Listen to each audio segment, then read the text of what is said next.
모건 스탠리에서 메모리주 급락이 끝났다. 삼성전자, SK하이닉스의 재진입 구간이다. 이런 얘기도 나왔다라는 말씀 드렸는데 KB증권에서 삼성전자에 대해서 뭐랄까 긍정적인 멘트를 내놨습니다. 사실 SK하이닉스가 뜻을 내비쳤습니다. 8월이나 9월쯤 주주환원 정책 관련해서 내용을 발표하겠다라고 언급을 했습니다. 그런 뒤에 나온 리포트였기 때문에 더욱더 눈길이 갔고요. KB증권은 삼성전자를 60만 원으로 유지를 했는데 여기서 보시면 주주환원 10배 이상이라는 뭔가 긍정적인 시그널을 만날 수 있을까라는 기대감 갖게 하잖아요. 이 내용에 대해서 좀 설명을 해드리도록 하겠습니다. 당초는 주주 환원이 한 9조 8천억 원 정도 나오겠다라고 예상을 한 바가 있는데 이게 10배 정도 커질 것으로 이 증권사는 생각을 하더라고요. 그러니까 최소 100에서 최대 200조 원입니다. 200조 원 정도 주주 환원 정책을 펼칠 가능성이 있다라고 언급이 됐는데 이 얘기인즉슨 기존 정책 대비해서 10배 이상의 무언가가 통크게 나올 가능성이 있다라고 언급이 되고 있는 거고요. 현재 주가로 보면은 배당 수익률이 7% 플러스 알파가 될 전망이다. 이렇게 이런 부분까지 언급이 됐습니다. 그래서 지금 주가가 낮잖아요. 지금 구간은 뭐니 뭐니 해도 확신의 저점 매수 구간이다라고 언급을 딱 했습니다. 앞으로 이럴 수 있는 거는 실적 전망치에 대한 긍정적인 부분 때문이 아닐까요? 일단 3분기 같은 경우에는 112조 원 정도 KB증권에서는 언급을 했습니다. 이게 817% 1년 사이 는 그런 성장 수치이고요. 영업이익률도 한 55%인데 4분기 연속 최대치를 기록할 가능성이 있는 그런 상황이고요. 뜯어보면은 3분기잖아요. 여기에서 이익률이 중요한데 메모리 가격입니다. D램 같은 경우에는 83%, 낸드는 71% 이렇게 성장이 될 것으로 예상이 되고요. 파운드리 같은 경우에도 4년 만에 흑자 전환될 가능성이 있습니다. 그러니까 2022년 이후 흑자가 전환이 될 것이다. 이런 전망이 나타나고 있으니까 왜냐하면 4나노 LPU 양산이 좀 본격화될 가능성이 있기 때문에 긍정적으로 바라보더라고요. 전반적으로 봤을 때 삼성전자가 주가가 너무 싸다라는 이유는 사실 마이크론하고 경쟁사이면서도 시총을 비교하면 알 수 있는데 마이크론 같은 경우에는 드램의 전 세계 3위입니다. 그럼에도 불구하고 4% 정도 주가가 할인을 받고 있는 것으로 나타났는데 달러가 워낙 프리미엄을 받잖아요. 그를 감안하고도 말도 안 되는 극심한 저평가다라고 분석을 하더라고요. 전반적으로 내년 삼성전자 관련해서는 HBM이 평균 판매 단가가 2배 이상 뛸 것으로 보이고 HBM4의 점유율도 굉장히 늘 것으로 보이는데 44%이 정도면요. 글로벌 1위가 될 가능성이 굉장히 크다라는 겁니다. 긍정적인 전망들이 나오기 때문에 이 부분 잘 살피시면 될 것 같고요. 어쨌든 SK하이닉스가 8월이나 한 9월 정도에 주주 환원을 좀 통크게 할까에 대한 기대감이 있고 삼성전자 역시 주주 환원이 10배 이상 날 가능성이 있어서 지금 들어가도 괜찮은 구간이다라고 언급한 KB증권의 리포트 좀 의미가 있을 것 같습니다. 오늘 시장 전반적으로 훈풍을 넣어주는데도 좀 일조했나라는 생각이 들 정도인데요. 이런 데이터 잘 확인하셨다가 이후에 팩트체크 해보시는 것도 굉장히 유의미하지 않을까 싶습니다.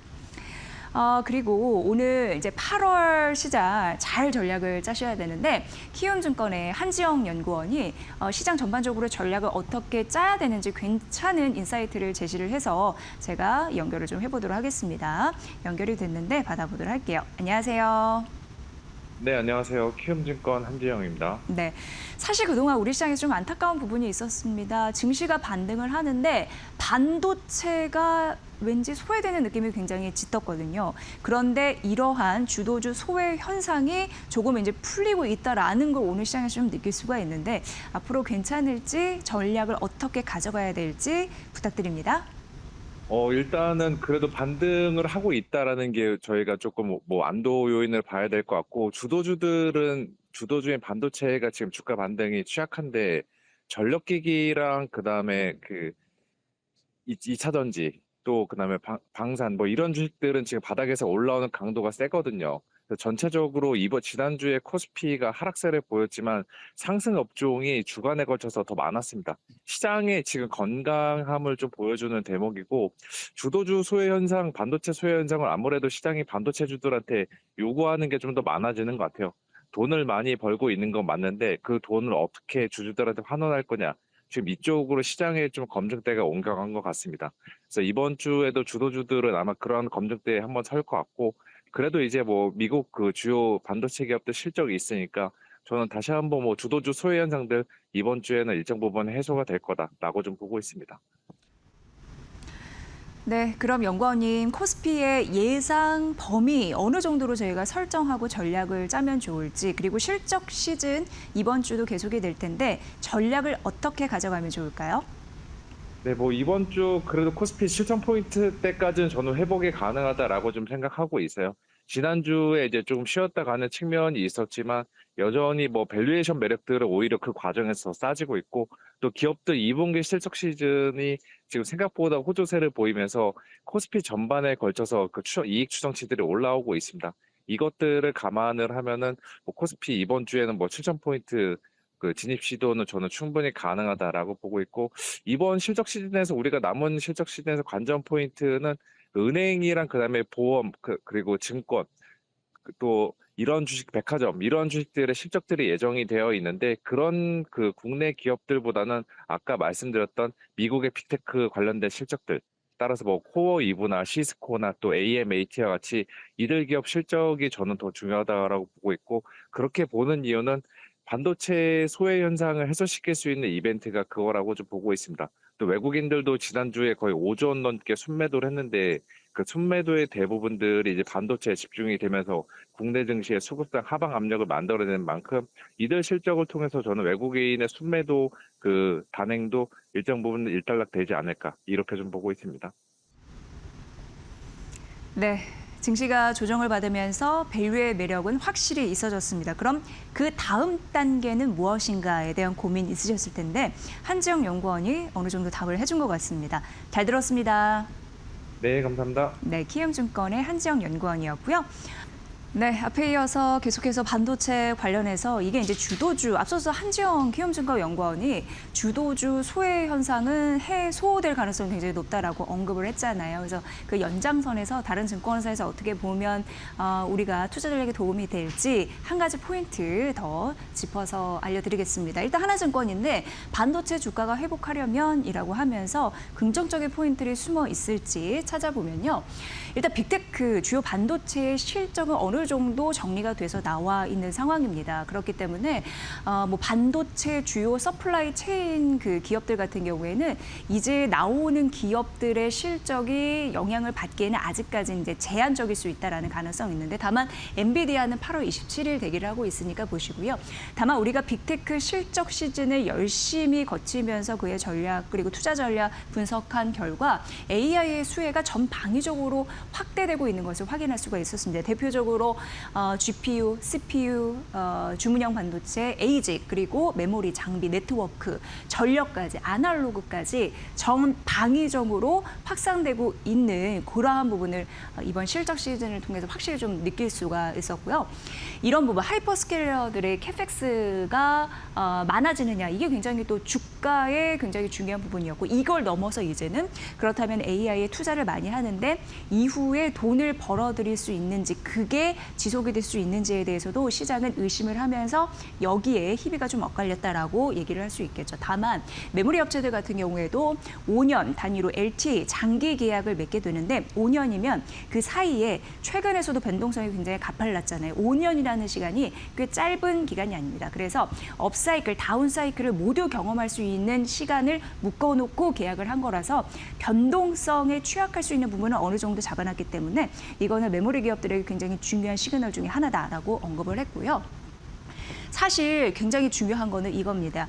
사실상 지금 여러 가지 장기 계약이 맺어지고 있는 상황인데 앞으로 기업들은 추가적인 마진, 그러니까 특별히 메모리 기업이라고 한정된다면 추가적인 마진 확보가 그렇게 급한 일은 아닙니다. 더 급한 거는 이 메모리를 가지고 기업을 하는 굉장히 많은 빅테크들이 사실 굉장히 부담이 많이 들어간다라는 우려감이 있잖아요. 그래서 비용을 어느 정도 그래도 완화해 준다면 수요의 안정성이 흐트러지지 않습니다. 그러니까 이제는 추가 마진보다는 메모리 기업 같은 경우에는 고객사들이 어느 정도 비용을 일부 일부 안정화시키면서 장기적으로 수요가 붙을 수 있는 환경을 제공하면서 같이 가는 그것이 앞으로 반도체 산업의 굉장히 중요한 관건이 될 것이다라고 언급을 했는데 굉장히 공감이 가는 그런 대목이었거든요. 그 부분 보시고요.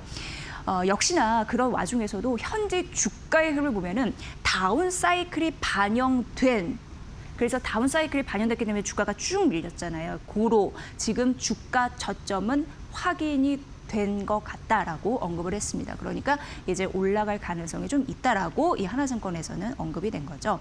앞으로 반도체 주가가 상향되려면 오르려면 이거에 대한 결정적인 힌트는 실적 추정치가 다시 한번 올라갈 수 있을까에 대한 여부 이거를 봐야 된다라고 언급을 했습니다. 왜냐하면 2분기 전후에서 굉장히 반도체 기업들이 추정치가 상향이 정체되거나 SK하이닉스 같은 경우에도 국내 증권사나 뭐 해외 증권사나 목표 주가를 내리는 흔들이 있었잖아요. 그 이유를 보면은 실적 추정치를 떨어뜨렸기 때문인데 그런 부분이 다시 한번 재반등할 수 있는지 굉장히 중요한 요소이다라고 언급을 했습니다. 일단 하나증권에서는 이거에 대한 답을 이러한 근사치로 얘기를 했는데 자신들이 보기에는 3분기 메모리 가격은 견조할 것으로 파악을 했습니다. 그래서 반도체 전략을 짤 때 향후 실적 추정치가 상향 조정될 가능성을 염두에 두고 전략을 짜는 게 유리하지 않을까 이런 결론을 내놨으니까 이런 서사를 잘 파악해 보시면서 앞으로 우리 주가 그리고 증시를 부양할 수 있는 키카드가 다시 한번 될 수 있을지 염두에 두시면 될 것 같네요. 네, 그리고 이제 2차 전지주 보도록 하겠습니다. 사실 이제 2차 전지주의 믿을 만한 구석은 ESS, 에너지 저장 장치가 아닐까요? 그런데 ESS의 성장 발전 논리는 그거였습니다. 워낙 AI 데이터 센터를 많이 지으려고 하는데 전력이 부족하니까 그 때문에 ESS가 부각될 수밖에 없는 논리였거든요. 그런데 최근 시장을 떠올려 보면 이러한 논리를 떨어뜨리는 그런 주장에 대한 논리를 떨어뜨리는 흐름들이 나타났기 때문에 주가가 떨어질 수밖에 없었죠. 그게 이제 대표적으로 하이퍼스케일러들의 현금 창출 능력이 부족해지지 않을까라는 우려가 있었습니다. 그래서 투자 리스크가 부각이 됐고 이 얘기인즉슨 데이터 센터의 증설이 덜 되는 것이 아니냐. 미국 같은 경우도 여러 가지 주에서 데이터 센터 건설을 반대하는 그런 움직임이 있다고 하고 여러 가지 난항을 겪다 보니까 데이터 센터 증설이 안 되는 것이 아닌가. ESS는 그거를 먹고 전력 부족에 대한 것을 먹고 살아나는 그런 산업인데 이거에 대한 리스크 때문에 주가가 떨어졌다는 거죠. 그래서 앞으로 어쨌든 수주나 계약이 정말 가시화되는지에 따라서 그 기업마다 주가 차별성이 확연하게 나타날 것이다라고 하나증권에서는 언급을 했습니다. 최근의 흐름 보면은 명확하게 갈리는 두 가지 예를 제시를 했는데 연료전지 기업 블루에너지와 그리고 플루언스 에너지를 보면은 확연하게 느낌이 오실 겁니다. 왜냐하면 블루 에너지 같은 경우에는 주가는 올랐고 플루언스 에너지 같은 경우에는 연간 가이던스가 축 처지면서 완전히 주가가 희비가 좀 엇갈리는 흐름들이 나타났거든요. 근데 플루언스 에너지 같은 경우에는 가이던스가 연간적으로 떨어졌다는 말씀을 드렸고 블룸에너지는 지금 하이퍼스케일러 12곳 검증을 완료했고 그러면서 매출 가이던스가 상향 조정됐다는 겁니다. 그러니까 2차 전지 ESS 관련주 같은 경우에도 반도체 메모리 이쪽과 같이 실적 추정치가 올라가는 기업들 옥석거리가 굉장히 중요하다라는 부분이 언급이 되어 있으니까 같은 맥락에서 실적 시즌에서 답을 좀 골라보시면 도움이 되실 것 같고요. ESS 섹터에서는 역시나 확실한 수주 그리고 매출이 잘 늘 수 있는지 그 여부가 중요하다라고 했고 그래서 옥석 가리기를 잘해야 되는데 하나증권에서는 대표적으로 미는 종목들이 있습니다. 그게 뭐냐면 3분기에 매출이 뚜렷하게 나타날 셀 업체예요. 대표적으로 대형주 LG 에너지 솔루션 포함이 되고요. 삼성 SDI 있습니다. 이 부분 중요할 것 같고 그리고 ESS 퓨어 플레이어라고 해서 그러니까 ESS 정말 집중적으로 하고 있는 그런 기업을 말하는데요. 그게 대표적으로 서진 시스템, 한중 NCS거든요. 이러한 종목들이 언급이 됐다고 합니다. 그러니까 2차 전지주 같은 경우에도 당장 눈으로 보여주는 실적, 그걸 믿고 가겠다라는 의지가 굉장히 커 보입니다. ESS 최근 주가 하락을 딛고 올라갈 수 있는 반등 모멘텀 안에서 여러분 옥석 가리기 이런 종목들 4종목 언급해드렸으니까 잘 살펴보시길 바라고요. CS 윈드 보도록 하겠습니다. 8만 원 하나증권에서 목표 주가 흔들지는 않았고요. 일단 2분기 실적이 기대치에 부합을 했는데 타워, 그러니까 큰 기둥 이런 부분 이제 사업이고요. 하부 구조물 이런 부분도 이제 마진이 좀 높다 보니까 그런 부분으로 실적 성장을 뒷받침해주는 구조가 됐다라는 게 언급이 됐습니다. 신규 수주 부분에서는요, 4억 달러 이상을 나타냈는데 그게 연간 목표치가 있어요. 그러니까 연간 목표치로 찾아보니까 38% 정도는 도달한 것으로 나타났고요. 수주 잔고 같은 경우에도 11억 달러 이상 나타났는데 전반적으로 CS 윈드 같은 경우에는 미국 쪽, 유럽 쪽 수주를 기반으로 하다 보니까 그게 이제 긍정적인 패턴이 좀 시장에서 읽히고 있는 것 같습니다. 지금 전반적으로 여기서 데이터를 뽑아보니까 AMPC라고 첨단 제조 산업에 들어가는 이제 세액 공제를 얘기를 하는데 그걸 제외했을 때 이익률이 우상향하고 있는 상황이고요. 여기 2분기 실적에서 하부 구조물 고마진이라고 써놨는데 이런 부분이 잘 먹혀 들어가면서 마진이 좀 잘 나와서 이제 긍정적인 실적 패턴 이런 부분도 언급이 되고 있습니다. 하나증권에서는 3분기까지 수익성이 좋아질 것으로 예상이 됐는데 이제 4분기부터는 약간 꺾입니다. 왜냐하면 인센티브 효과가 좀 줄어들 가능성이 있거든요. 그래서 내년 경상 이익률이 한 자릿수로 좀 떨어질 가능성, 그러니까 떨어진다고 해도 둔화된다고 말하는 게 맞는 것 같은데 그렇게 좀 둔화될 가능성은 있다라고 언급을 했습니다. 하지만 목표 주가를 흔들지 않았잖아요. 그 이유가 그 다음 박스에 설명이 됩니다. 왜냐하면 내년과 28년도의 고성장세를 눈여겨봐야 된다는 게 사실 이 리포트의 골자였고요. 28년도 같은 경우에는 이제 AMPC가 종료가 되는데 그 이후의 흐름이 굉장히 중요하잖아요. 그것을 봤을 때 북미 육상 풍력의 전망치가 시장 전망치가 올라가고 있는 상황이라고 합니다. 그 노후된 설비가 워낙 많아서 이거를 이제 교체하려고 하는 수요가 있는데 그거를 리파워링이라고 하고 지금 그리고 우려가 있었던 게 미국 국방부 쪽에서 155개 이상의 육상 풍력 프로젝트에 대해서 심사를 중지하는 흐름들이 있었는데 이게 다시 재개가 될 가능성이 있거든요. 재개가 된 흐름들. 그렇기 때문에 우려를 딛고 올라가는 흐름들이 있을 것이다. 그래서 내년과 후년이 성장이 또 괜찮을 것이다. 이렇게 언급이 됐는데 올해 연간으로 봤을 때 3분기 대비해서 4분기 같은 경우에는 인센티브 효과가 이제 줄어들면서 약간 실적이 좀 둔화될 가능성은 있어서 이 부분은 좀 보시면 될 것 같습니다. 어쨌든 기존 타워 업체 같은 경우에도 캐페가 빠르게 축소가 되면서 그쪽을 시원하게 점령할 수 있는 흐름들이 나타날 수 있을지 보시고요. 미국과 유럽 기반으로 수주를 하고 있는 CS 윈드에 앞으로 기회가 있을지 여러분들 잘 눈여겨보시면 될 것 같습니다. 네, LIG 디펜스 앤 에어로스페이스 대표적으로 이제 방산입니다. 순환매 돌 때 방산 섹터에 대한 관심도 좀 눈여겨보시면 될 것 같습니다. 여기 이제 실적 발표일에 주가가 많이 빠졌거든요. 그래도 LIG 디펜스 앤 에어로스페이스는 업종 내 차선호주로 매력이 있다라고 한국투자증권에서는 언급을 했습니다. 2분기 같은 경우에는 매출이나 영업이익 추정치 이런 부분이 뭐랄까요? 컨센서스 대비해서 좀 낮게 나온 흐름들은 있었습니다. 그리고 올해는 상고하저입니다. 그러니까 상반기가 좋고 하반기는 둔화되는 흐름들이 나타나는데 4분기 같은 경우에는 이제 내수에 집중하고 신규 수주는 이제 하반기 이쪽에 있는 상황이에요. 그래서 영업이익률이 전반적으로 좀 익스가 그러니까 둔화가 될 가능성은 있습니다. 그래서 올해는 상반기가 더 좋을 가능성이 있는데 그럼에도 불구하고 사우디, 이라크 쪽을 보면요. 매출이 내년 하반기부터 본격화될 것이다라고 하는 흐름들이 나타납니다. 그래서 당분간 다음 분기부터 뭐 올해 그러니까 하반기 같은 경우에는 약간 주춤해도 그 내년 후년 성장세 이런 부분도 앞서서의 종목과 좀 비슷한 흐름으로 가는데요. 이게 좀 긍정적이라고 바라봤습니다. 그래서 매출 같은 경우에도 내년은 일단 6조 5천억 원에서 28년엔 8조로 뛴다고 하거든요. 그리고 영업이익률도 11.8%를 기록할 가능성이 있는데 LIG 디펜스 앤 에어로스페이스 이렇게 뭐랄까요? 올해 상저하고에 대한 패턴에 대한 실적 분석에도 목표 주가가 빠지지 않고 이렇게 올라갈 수 있는 데는 내년과 후년에 고성장이 예약되어 있기 때문에 이렇게 얘기할 수 있으니까 이 부분도 언급이 됐습니다.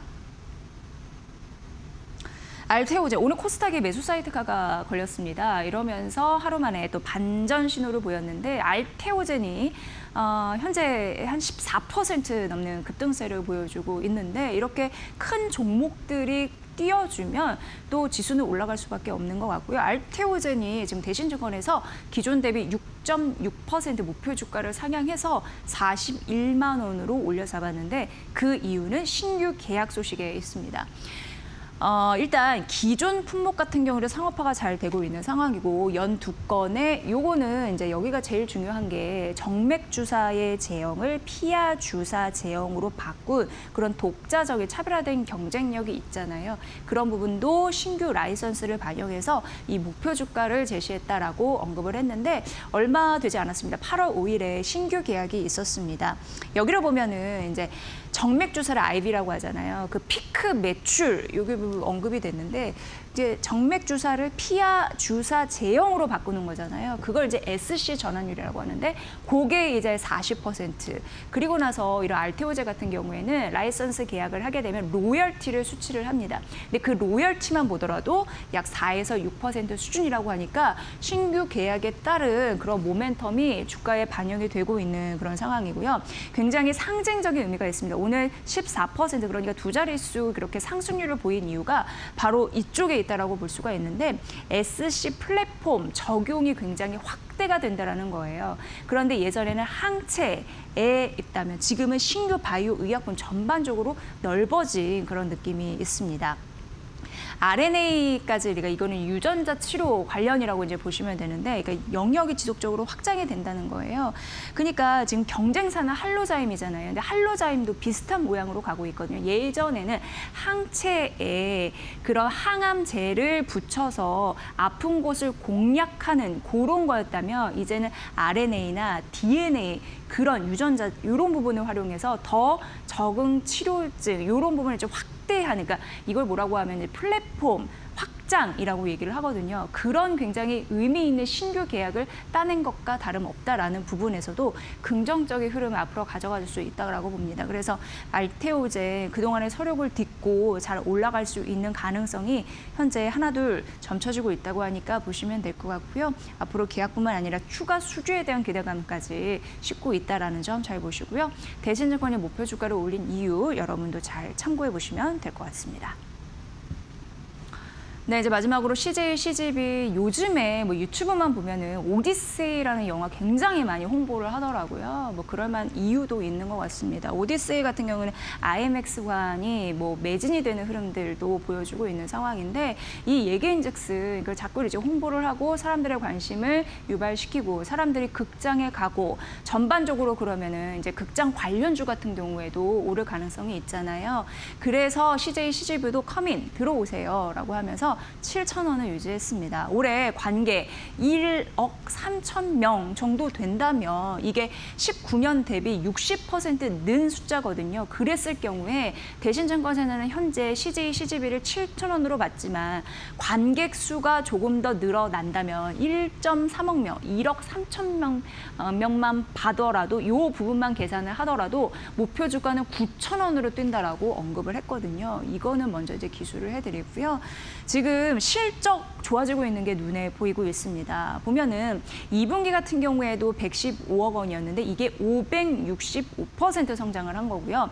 순이익이 흑자 전환했습니다. 276억 원인데 이게 의미 있는 그런 결과가 2020년 이후에 최대치의 실적을 현재 CJ, CGV가 내고 있는 거고요. 팬데믹이 워낙 안 좋았으니까 그래서 영화관 가는 사람 거의 없었죠. 그러니까 적자 탈피했고 그리고 23년도 2분기 이후 매 분기마다 지금 영업 흑자를 내고 있다라고 합니다. 국내 극장 같은 경우에는 어느 정도 회복이 되고 있어서 이런 흐름들이 나는 거고요. 비용 효율화 측면도 있기 때문에 실적 개선은 차츰차츰 더 이루어질 가능성이 있다라고 언급을 했습니다. 분기 관객 3천만 명에도 영업이익 100억 원 가능한 구조다라고 얘기를 했는데 하반기 같은 경우에는 이익 레버리지가 더 커질 가능성이 있다고 합니다. 왜냐하면 한국 영화가 신작 중심으로 흥행하고 있는 흐름들, 최근 여러분 보신 영화들 대부분 이제 흥행 가도를 달리고 있잖아요. 그런 흐름들이 있고 창고 영화는 좀 소진되고 있어서 긍정적인 모멘텀이 불고 있는 건 좀 확실한 것 같고요. 할리우드 특별관 대표적으로 이제 오디세이 같은 경우에도 마찬가지인데 그런 부분으로 흥행을 하고 하고 있다라고 언급이 되고 있고, 다만 CJ, CGV는 여러 가지 뭐 회사채 이런 전략을 세울 때도 잘 알아두셔야 되지만 부채 비율이 좀 높습니다. 부채 비율은 여전히 높아요. 그래서 앞으로 해나갈 과제는 많습니다. 그러니까 IMX 이런 걸로도 성공하기 위해서 엄청나게 홍보를 하는 것 같아요. 일단 부채 비율은 534%인데 재무 부담은 있다라는 게 이제 투자 유의사항으로 언급됐으니까 이 부분은 참고해 보시면 될 것 같습니다. 시장이 빠르게 순환매를 돌면서 사람들이 모이고 여기에 돈을 버는 그런 산업들도 현재 점차 조명이 되고 있다는 굉장히 중요한 시그널 같거든요. 대표적으로 CJ, CGV 대표적인 종목이니까 대신증권의 리포트도 여러분 잘 살펴보시면 될 것 같습니다.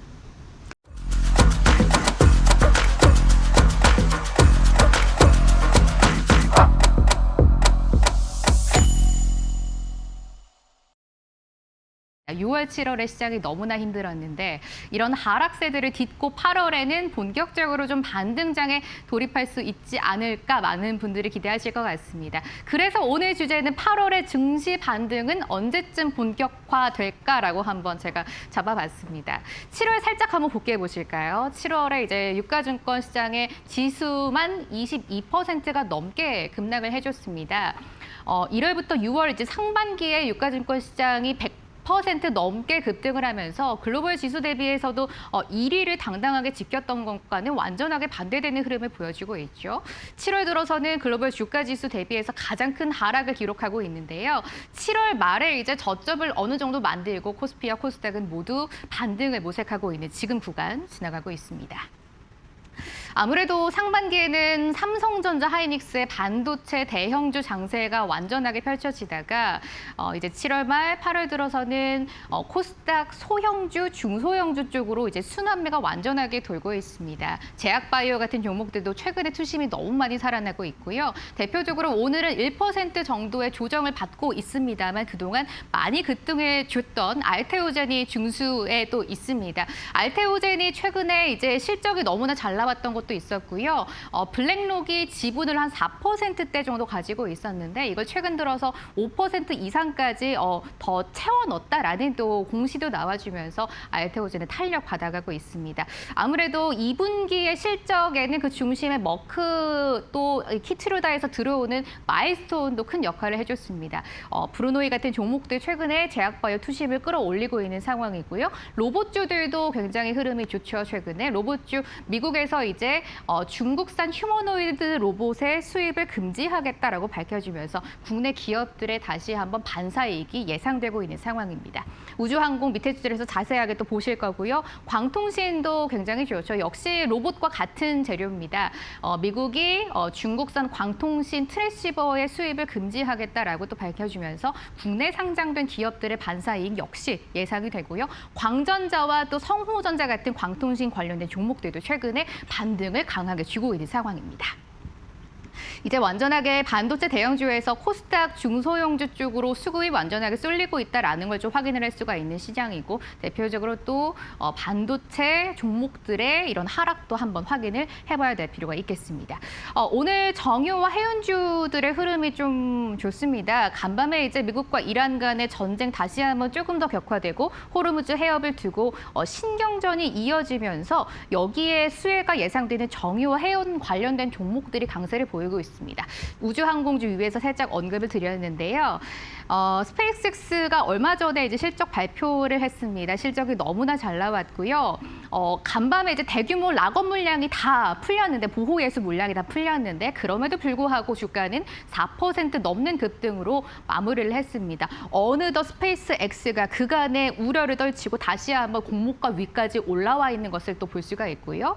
어제 정부에서 나왔던 이야기입니다. 제2 우주센터를 건립한다는 소식 들어오면서 우주항공과 관련된 종목들도 최근에 시세가 굉장히 좋은 점을 확인할 수 있습니다. 또 오늘 이제 장 시작과 동시에 나온 지표가 하나 있었습니다. 8월 1일부터 10일까지 수출 데이터가 나왔는데요. 너무나 잘 나왔더라고요.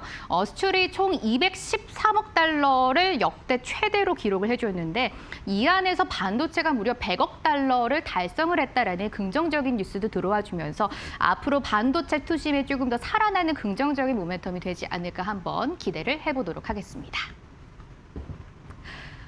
이 뉴스를 여러분들 많이 보셨을 것 같습니다. 아무래도 주가가 급하게 반등을 하려면 가장 중요한 것 중 하나가 금리입니다. 금리 한번 잘 보셔야 될 것 같아요. 지난주 금요일입니다. 미국 시장에서 이제 고용 지표가 하나 발표가 됐는데요. 7월 고용 지표였습니다. 비농업 부분에서 시장의 예상치를 완전하게 하회하는 쇼크 수준의 지표가 나왔습니다. 이 지표가 나오고 경제가 지금 좋지 않기 때문에 금리 인상의 명분이 사라진다라고 시장은 어느 정도 안 좋은 뉴스를 긍정적으로 판단하는 모습이었죠. 금리 인상 가능성은 지금 그래도 많이 낮아져 있는 상태입니다. 월가의 대표적인 낙관론자라고 꼽히는 톰리라는 사람이 있습니다. 이 사람이 S&P 500이 조만간 이제 8,000선까지 도달할 수 있지 않을까라고 시장은 어느 정도 긍정적으로 평가하고 있는 상황인데요. 여기에는 금리가 반드시 뒷받침돼야 한다라는 점은 우리가 꼭 확인을 해봐야 될 것 같습니다.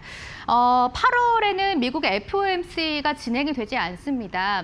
잭슨홀 미팅만 한 차례 예정이 되어 있는 상황이고요. 금리 인상 그리고 금리 인하, 금리 동결과 관련된 발표가 나오지 않기 때문에 앞으로 9월에 있을 FOMC에서 금리가 어떻게 될 것인지는 이 지표에 이제 달려 있다라고 보셔야 될 것 같습니다. 일단 지난주에 나왔던 고용 지표가 하나 그 포인트고요. 두 번째 포인트는 8월 12일, 13일에 순차적으로 발표될 미국 7월의 CPI와 PPI입니다.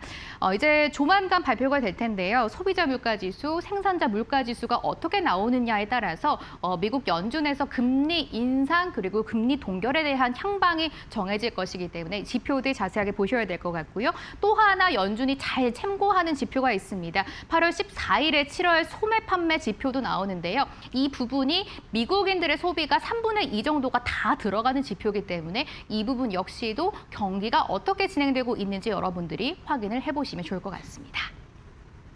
금리 인상이 조금 더 가능성이 줄어들면 기술주 중심의 종목들이 반등하면서 시장이 다시 한번 탄력을 받아가고 정말 톱니의 말처럼 S&P 500 지수가 8,000선을 넘어가고 국내 증시도 긍정적인 모멘텀이 왔으면 좋겠다라는 바람을 할 수밖에 없는 지금 시장입니다. 아무래도 시장이 이렇게 강력하게 반등해주기 위해서는 반도체 AI주들의 힘이 조금 필요할 수밖에 없습니다. 지금 이쪽으로 탄력이 많이 떨어져 있다 보니까 아무래도 코스피 지수가 코스닥 대비해서 탄력을 받아가지 못하는 그 이유가 되고 있습니다.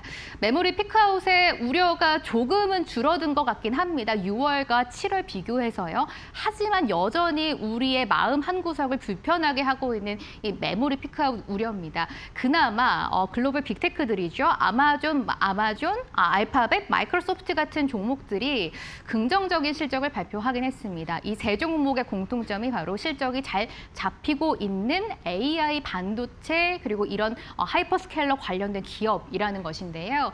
이 기업들이 캐펙스를 확대하겠다라고 발표하면서 7월 말 이후에 반도체 AI주들의 투심이 어느 정도는 살아나고 있습니다. 다만 간밤에 엔비디아가 3% 가까이 또 하락을 했었던 이유는 그 순환 금융에 대한 우려가 다시 한번 올라왔기 때문인데요. 이런 부분도 앞으로 주가의 흐름 그리고 전반적인 이 산업에 대한 흐름을 여러분들이 참고해 보시면 좋을 것 같습니다. 앞으로 많은 기업들이 또 실적 발표를 할 예정입니다. 미국 기업들 좀 보셔야 될 것 같아요. 우리나라 시장에도 워낙 영향을 많이 주는 기업들이기 때문입니다. 일단 AI 서버 대표 기업이 슈퍼 마이크로 컴퓨터가 이제 8월 11일 장마감 이후에 실적 발표 예정되어 있습니다. 이 부분도 보셔야 될 것 같고요. 광통신 부품 대표업체인 루멘텀 홀딩스도 11일 장마감 이후에 실적 발표 예정되어 있습니다. 이 부분도 함께 체크를 해보시고 또 네오클라우드 대표로 네비우스 그룹 8월 12일 개장 전에 실적 발표 예정되어 있고요. 반도체 장비주의 대표 기업이라고 할 수 있는 어플라이드 머티리얼즈도 8월 13일에 실적 발표 예정되어 있습니다. 국내 증시에 상장된 반도체 소부장 업체들에도 강한 영향을 줄 수 있는 기업들이기 때문에 이 포인트도 함께 챙겨보시면 좋을 것 같습니다. 또 얼마 전에 나왔던 소식들이죠. SK 하이닉스가 이제 청주에 이제 팹 투자를 확정했다. 규모가 어마어마하다라는 공시가 나와주면서 SK 하이닉스보다는 낙수 효과를 누릴 수 있는 반도체 소부장단으로 종목들이 굉장히 강세를 보여주고 있습니다. 이 포인트가 아무래도 제일 중요할 것 같습니다. 메모리 그리고 AI 반도체주들이 한번 다시 사이클을 만들 수 있는 뉴스가 되지 않을까라고 증권사들도 긍정적으로 보고 있는 포인트입니다. 삼성전자와 하이닉스가 이제 조만간 주주 환원을 얼마나 할 것인지 규모를 발표할 예정인데요.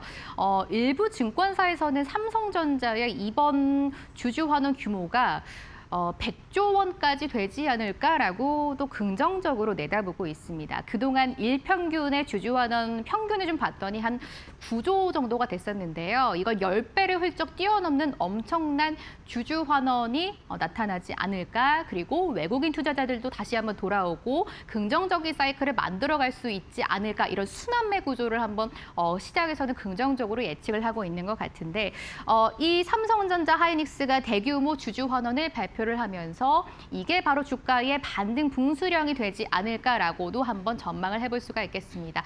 다만 주가는 아직도 힘이 그렇게 크지는 않는 모습이고요. 하이닉스가 오늘 2% 조정을 좀 가져가는 상황, 140만 원 하회하는 걸 볼 수가 있고 삼성전자는 1.4% 탄력으로 23만 3천 원 선 현재 지나가고 있습니다. 아무래도 삼성전자의 규모가 조금 더 크지 않을까라고 기대가 되면서 지금 하이닉스보다는 삼성전자의 주가 탄력은 조금 더 가져가고 있다는 모습까지 포인트로 집어낼 수 있을 것 같습니다. 전반적으로 일단 시장은 이렇게 한번 반등을 모색하지 않을까라고 말씀을 드렸고요. 확인하고 가야 하는 이슈 간단하게 보여드립니다. 미국과 이란 전쟁에 대한 여전한 우려감 나타나고 있다는 거 다들 보셨을 것 같고요. 미국 장기 금리가 계속 조금씩 움직이고 있다는 것도 마음 한구석을 불편하게 하기는 합니다. 잭슨홀 미팅 조금 좀 말씀드렸던 것처럼 8월 27일부터 4일간 예정이 되어 있습니다. 9월에 FOMC 향방을 볼 수 있는 중요한 포인트이기 때문에 한번 더 보고 가셔야 될 것 같고요. 미국 빅테크 실적 발표도 예정되어 있습니다. 8월 26일에 엔비디아의 실적이 발표가 될 예정인데 여기를 한번 또 집중해 보시는 거 중요할 것 같습니다.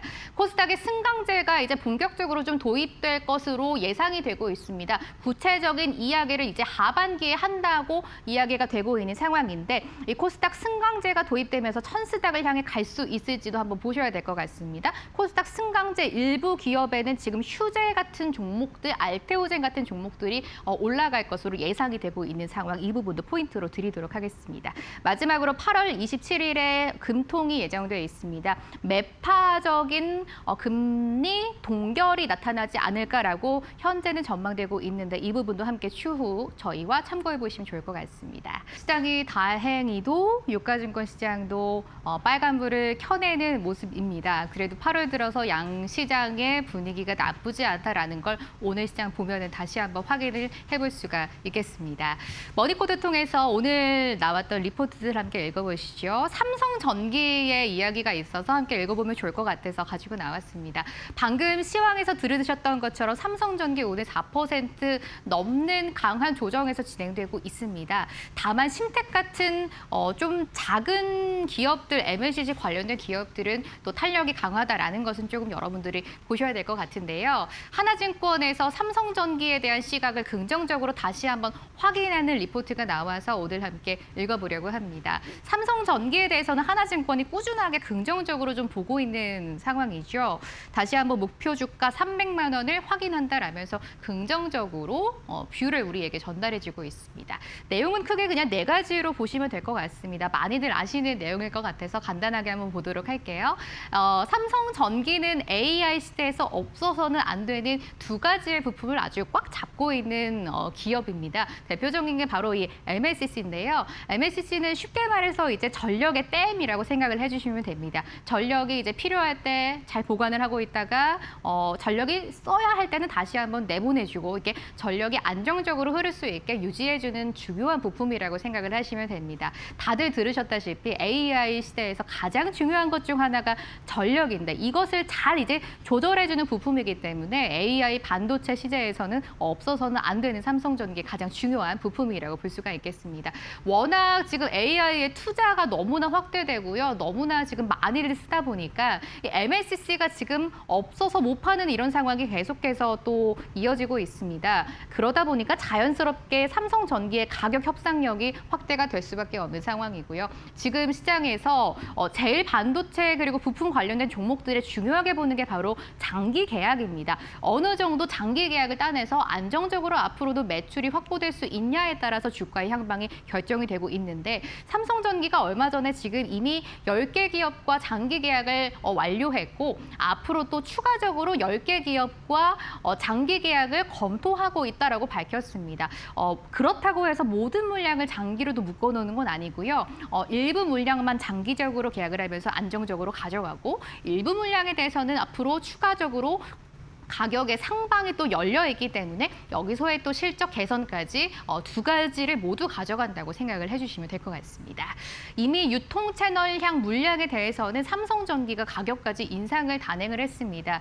6월에는 10%였고요. 8월에는 무려 30%까지 가격을 올려 잡았습니다. 하지만 이렇게 가격을 높여도 지금 사려는 기업들은 너무나 많고 물량을 더 공급하는 것에는 한계가 있기 때문에 앞으로의 삼성전기의 주가는 다시 한번 반등을 줄 것이다라고 하나증권이 긍정적으로 바라보고 있는 것이죠. 또 중요한 게 이제 MLCC와 FCBGA입니다. 이거는 쉽게 말해서 이제 AI에 들어가는 반도체들을 메인보드와 연결시켜주는 또 굉장히 중요한 부품입니다. FCBGA가 이제 하반기에는 공장들을 완전하게 가동하면서 조금 더 생산을 늘릴 수 있을 것이다라고도 삼성전기가 얼마 전에 발표하기도 했습니다. 2027년에는 소폭의 생산 능력도 지금보다 더 확대되지 않을까라고 긍정적으로 지금 평가가 나오고 있는 상황입니다.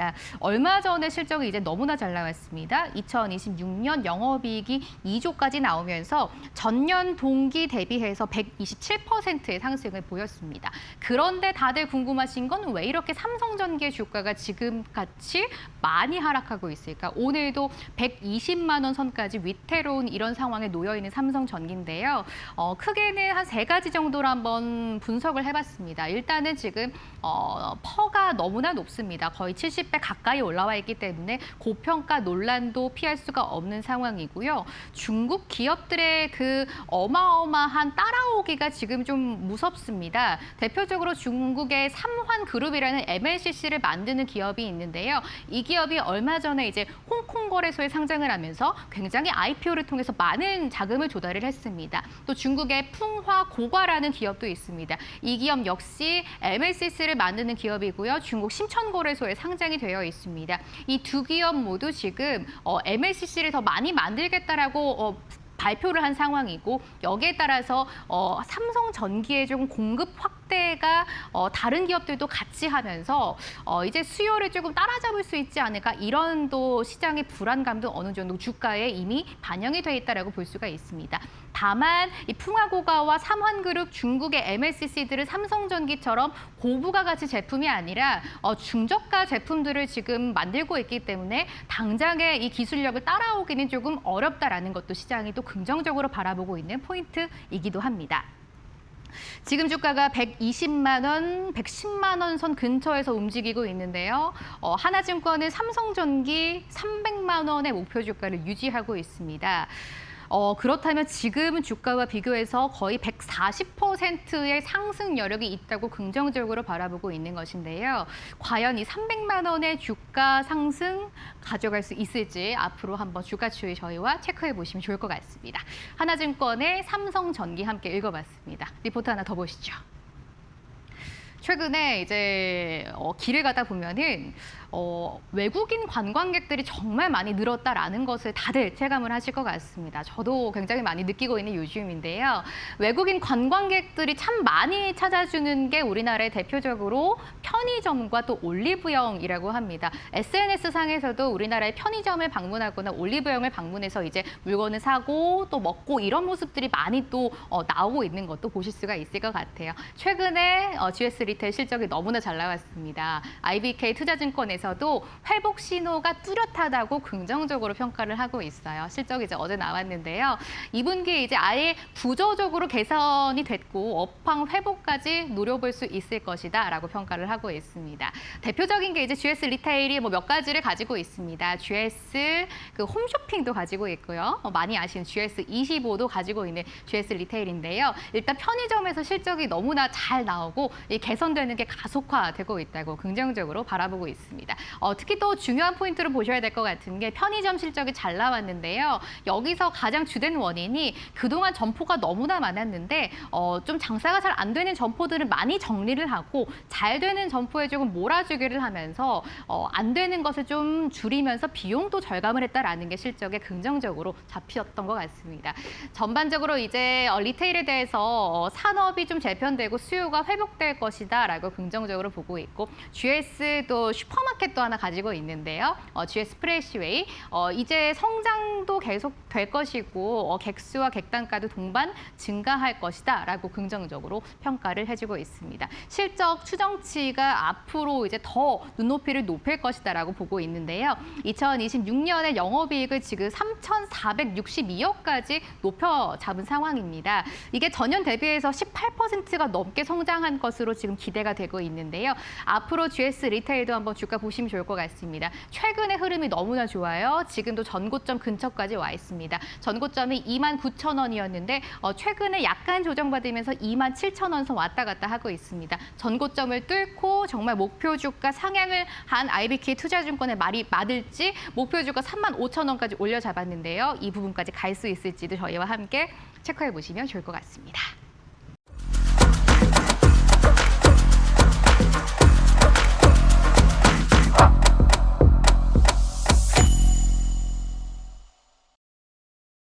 오늘 제목은 이렇게 지어봤어요. 반도체 훈풍 미워도 다시 한 번이 아닐까라는 좀 그래도 긍정적인 시각으로 가져가고 싶어서 함께 여러분들과 보려고 합니다. 간만 뉴욕 증시 간단하게 한번 보시죠. 호르무즈 해협을 두고 미국과 이란의 협상이 좀처럼 좀 쉽지는 않은 상황이에요. 불확실성이 다시 한번 떠오르면서 뉴욕 증시는 3대 지수 모두 이틀째 하락을 가져갔습니다. 유가가 오르는 게 계속해서 우리를 좀 불편하게 하는 모습인 거고요. WTI 기준으로 1.3%의 오름세를 보여주면서 마감을 합니다. WTI가 지금 한 83달러 위까지 올라와 있는 게 시장에 부담으로 작용을 하고 있는 모습인 거죠. 시장은 이제 7월의 CPI로 조금 시선이 쏠려 있습니다. 우리 시간으로 오늘 오후 9시 30분에 발표가 될 예정입니다.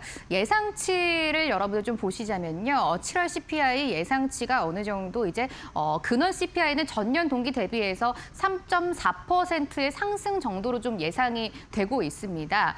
CPI의 이 발표를 보시면서 여러분들이 이번 CPI 결과로 물가가 어느 정도 올라가고 있는지 그리고 만약에 결과치가 나왔을 때 예상치를 뛰어넘는 결과가 나온다면 금리 인상까지 다시 한번 고개를 들 수 있기 때문에 이 부분이 시장이 어떻게 좀 부담으로 작용할지도 오늘 밤에 나오는 지표 보셔야 되겠습니다. 오늘 CPI 발표가 나오고요. 내일은 이제 생산자 물가지수 PPI가 또 나옵니다. 이 부분까지 같이 보시면서 8월에는 없지만 9월에도 있을 FOMC도 한번 주목을 해보시면 좋을 것 같습니다. 금값이 최근에 또 많이 올라가요. 지금 국제 금값이 온스당 4,400달러를 넘어섰습니다. 2개월 만에 최고 수준까지 다시 한번 올라와 있는 건데요. 금값이 최근에 좀 많이 하락을 하다가 다시금 반등을 또 몇 주간 주고 있습니다. 아무래도 지정학적 리스크가 불거지면서 이 부분이 안전자산인 금값으로 조금 탄력을 끌어올리고 있다라고 해석을 해볼 수가 있고요. 위험 회피가 이제 다시 한번 시장에 들어온 게 아닌가라는 우려의 목소리도 있었지만 시장을 뜯어보면 그렇지는 또 않았던 것 같습니다. 단연 이제 CPI 대기 모드라는 게 아무래도 시장에 상승 압력을 주기는 조금 어려웠지만 10년물 국채금리 그동안 우리를 조금 많이 우려하게 했던 10년물 국채금리가 소폭으로 하락했다는 점 그리고 나스닥 지수는 하락을 했지만 필라델피아 반도체 지수는 오히려 상승으로 마감을 했다. 그 안에서 마이크론, SK 하이닉스, ADR 같은 메모리주들 중심의 상승이 나왔다라는 점은 그래도 위험 회피가 아니라 어느 정도의 지표 발표 빅 이벤트를 앞두고 시장이 쉬어가는 흐름을 보였다라고 해석을 해볼 수가 있을 것 같습니다. 그래서 그런가요? 오늘 미국 증시 낙폭도 뭐 그렇게 컸던 건 아니고요. 또 국내 증시에 영향을 많이 미치는 메모리 업체들이 흐름이 괜찮았기 때문에 우리 시장 오늘 개장과 동시에 코스피가 2% 넘는 강세로 진행이 되고 있습니다. 미국 증시의 약세를 뚫고 지금 코스피가 잘 올라가는 상황, 삼성전자 위주로 지금 외국인들의 수급이 강하게 들어오고 있습니다. 하이닉스는 강세가 그렇게 또 크지는 않습니다만 그래도 빨간불을 유지해주고 있다라는 점은 긍정적으로 볼 수가 있겠습니다. 이 이야기를 매일 빼놓을 수가 없는 것 같아요. 오늘 다시 한번 또 자세하게 들여다보려고 합니다. 삼성전자와 하이닉스의 이 주주 환원이 메모리 전반적으로 반도체 그리고 AI주들의 투심을 좀 자극을 하고 있습니다. 지금 팽팽하게 맞서고 있는 게요. 주주 환원은 어쨌든 지금 이 메모리 업체들이 돈을 많이 벌어서 이 많이 번 것을 이제 나눠준다라는 의미에서 긍정적으로 주주 환원은 평가를 할 것이고 이게 또 외국인들의 투자를 다시 한번 불러일으킬 수 있을 것이다. 외국인들의 수급이 다시 이쪽으로 유입이 될 것이다라는 것은 긍정적인 평가로 볼 수가 있는데요. 또 반면에서는 이런 시각도 있습니다. 이런 우려 때문에 주가도 많이 지금 좀 흔들리고 있는 거라고 볼 수가 있죠. 아무래도 이제 앞으로 반도체 산업 갈 길이 워낙 멀기 때문에 반도체는 또 끊임없이 팹 투자를 해야 하는 업종인데 이게 주주 환원을 하면서 현금을 많이 소진을 하면 팹을 새롭게 지을 수 있는 이런 여력이 사라지는 게 아닌가. 그래서 다른 기업들에 비해서 뒤처지는 게 아닐까라는 우려가 지금도 나와 있기 때문에 최근 몇 달 동안 주가가 많이 내려왔다라고 할 수 있는 그 해석의 부분입니다. 그래서 지금 가장 관전 포인트가 삼성전자와 하이닉스가 주주 환원과 시설 투자 사이에 균형을 잘 맞추는 게 가장 중요하다라는 것을 좀 보셔야 될 것 같아요. 일단 간밤에 하이닉스 ADR은 아까 말씀드렸던 것처럼 4.7%의 급등세를 보여줬습니다. 141달러까지 지금 올라오면서 마감을 지었고요. 다만 또 우려가 있는 게 아무래도 메모리의 이 피크아웃입니다. 사이클이 끝난 게 아닌가라는 우려인데 이거는 또 기업들이 장기 계약으로 돌파를 하고 있습니다. 하이닉스가 이미 10곳과 장기 계약을 맺었고 마이크론은 16곳과 장기 계약을 맺으면서 어제 저희 방송에서도 말씀을 드렸습니다. 아무래도 장기 계약을 하면서 앞으로의 메모리 사이클이 끝나고 실적이 급락하는 것을 조금 완충 역할을 해줄 수 있다라고 이 기업들이 자신감을 내비치고 있는 것이죠. 일각에서는 이런 말도 있습니다. 메모리 사이클이 끝난 게 아니라 이제 어느 정도의 성숙기에 접어들었다라고 또 보고 있고요. 이번 주주 환원을 통해서 다시 한번 사이클을 조금 끌어올릴 수 있을 것이다. 긍정적인 모멘텀이 될 것이다라고 또 표현을 하고 있기도 합니다. 다만 주주 환원이 조금 과도할 경우에 추가 팹 건설 축소 우려가 있다라는 건 앞에도 말씀을 드렸던 이야기고요. 과연 삼전 또 하이닉스가 주주 환원과 시설 투자 간의 균형을 어떻게 맞춰가면서 앞으로의 주가 그동안의 하락을 좀 딛고 반등할 수 있을지 보시면 좋을 것 같습니다. 건설주가 최근에 너무나 잘 갑니다. 오늘도 상승률 상단에 있는 게 금호건설 같은 종목들 어제에 이어서 추가 시세 나오고 있고요. 오늘 아무래도 건설 그리고 전선 전기 이쪽으로 또 시세가 잘 붙습니다. 결국은 확장으로 해서 봤을 때 AI 이쪽의 모멘텀을 가져간다라고 보시면 될 것 같습니다. 건설주가 최근에 빅테크와 AI 데이터 센터를 협력한다라는 소식이 나와주면서 이런 모멘텀을 가져가고 최근에 시세가 굉장히 좋습니다. 8월만 해도 평균을 냈을 때 건설주들 한 15% 이상의 상승세를 현재 가져가고 있는 상황이죠. 일단 2분기의 실적이 너무나 좋았습니다. 2분기 실적 잘 나왔고 앞으로도 원전 AI 데이터 센터 수주 기대까지 이 세 가지의 모멘텀을 가져가고 있습니다. 결국은 원전과 AI 데이터 센터를 수주를 한다면 앞으로의 실적도 더 잘 나오지 않을까 이런 기대감이 지금 주가에 반영이 되고 있다라고 해석을 해볼 수가 있는 것이죠. 주택 쪽으로도 괜찮습니다. 신규 주택도 많이 또 증가를 하고 있고요. 분양가가 최근에 많이 올라가면서 경상 마진이 조금 확보가 됐다라는 것도 주가의 긍정적인 모멘텀으로 올라가고 있습니다. 이게 또 가장 포인트가 될 것 같아요. AI 데이터 센터 투자 협력 방안이 또 나오기도 했고요. 지금 정부의 그 3대 메가 프로젝트가 아무래도 중심이 되는 게 데이터 센터 조성입니다. AI에서 제일 중요한 게 데이터 센터, 전력 이런 부분인데 정부가 이거를 지금 육성한다라고 하면서 엄청난 돈을 쏟아붓고 있습니다. 여기에서의 데이터 센터를 짓고 또 원전을 짓는다면 건설주들이 어쨌든 실적이 올라갈 수밖에 없기 때문에 이러한 모멘텀으로 앞으로의 주가 상승도 굉장할 것으로 시장이 예측을 하고 있습니다. 건설주 오늘도 흐름이 굉장히 좋은데요. 금호건설 같은 종목들 오늘 흐름이 좋다라는 점도 체크해 보시고 앞으로의 시세도 따라가 보시면 좋을 것 같습니다. 건설주 하나 보셨어요. 화장품이 최근에 또 너무나 잘 나가서 한번 보려고 합니다. 그 ODM 실적으로 증명을 하고 있습니다. 지금 8월에 이제 수출 증가세가 굉장히 많이 나오고 있다. 어제도 말씀을 좀 드렸었고요. 2분기 실적까지 잘 나오면서 화장품주들 끊임없이 또 올라가고 있는 상황입니다. 최근에 실적을 또 보고 시장을 보자니까 반도체주들의 투심이 조금 흔들릴 때 이런 자금이 또 화장품주로 많이 옮겨갔다라는 것도 확인을 해볼 수가 있습니다. 7월에 이제 한국 화장품 수출액이 13억 5,100만 달러로 집계가 됐습니다. 전년 동기 대비해서 37%나 올라간 상황이라고 볼 수가 있겠습니다. 이게 이제 화장품 수출액을 전반적으로 한번 정리한 자료인데요. 이번 연도 4월을 보시면 13억 5,200만 달러로 가장 최고치를 경신을 했습니다. 우리나라 돈으로 1조 한 5천억이 넘는 어마어마한 수치입니다. 그런데 이번 7월에 기록을 했던 게 13억 5,100만 달러입니다. 지금 100만 달러밖에 차이가 나지 않는데요. 앞으로의 지금 8월, 9월 데이터가 나온다면 이번에 최고를 기록했던 2026년 4월보다 훨씬 더 뛰어넘는 기록이 나오지 않을까라고도 시장에서 긍정적으로 평가를 하고 있습니다.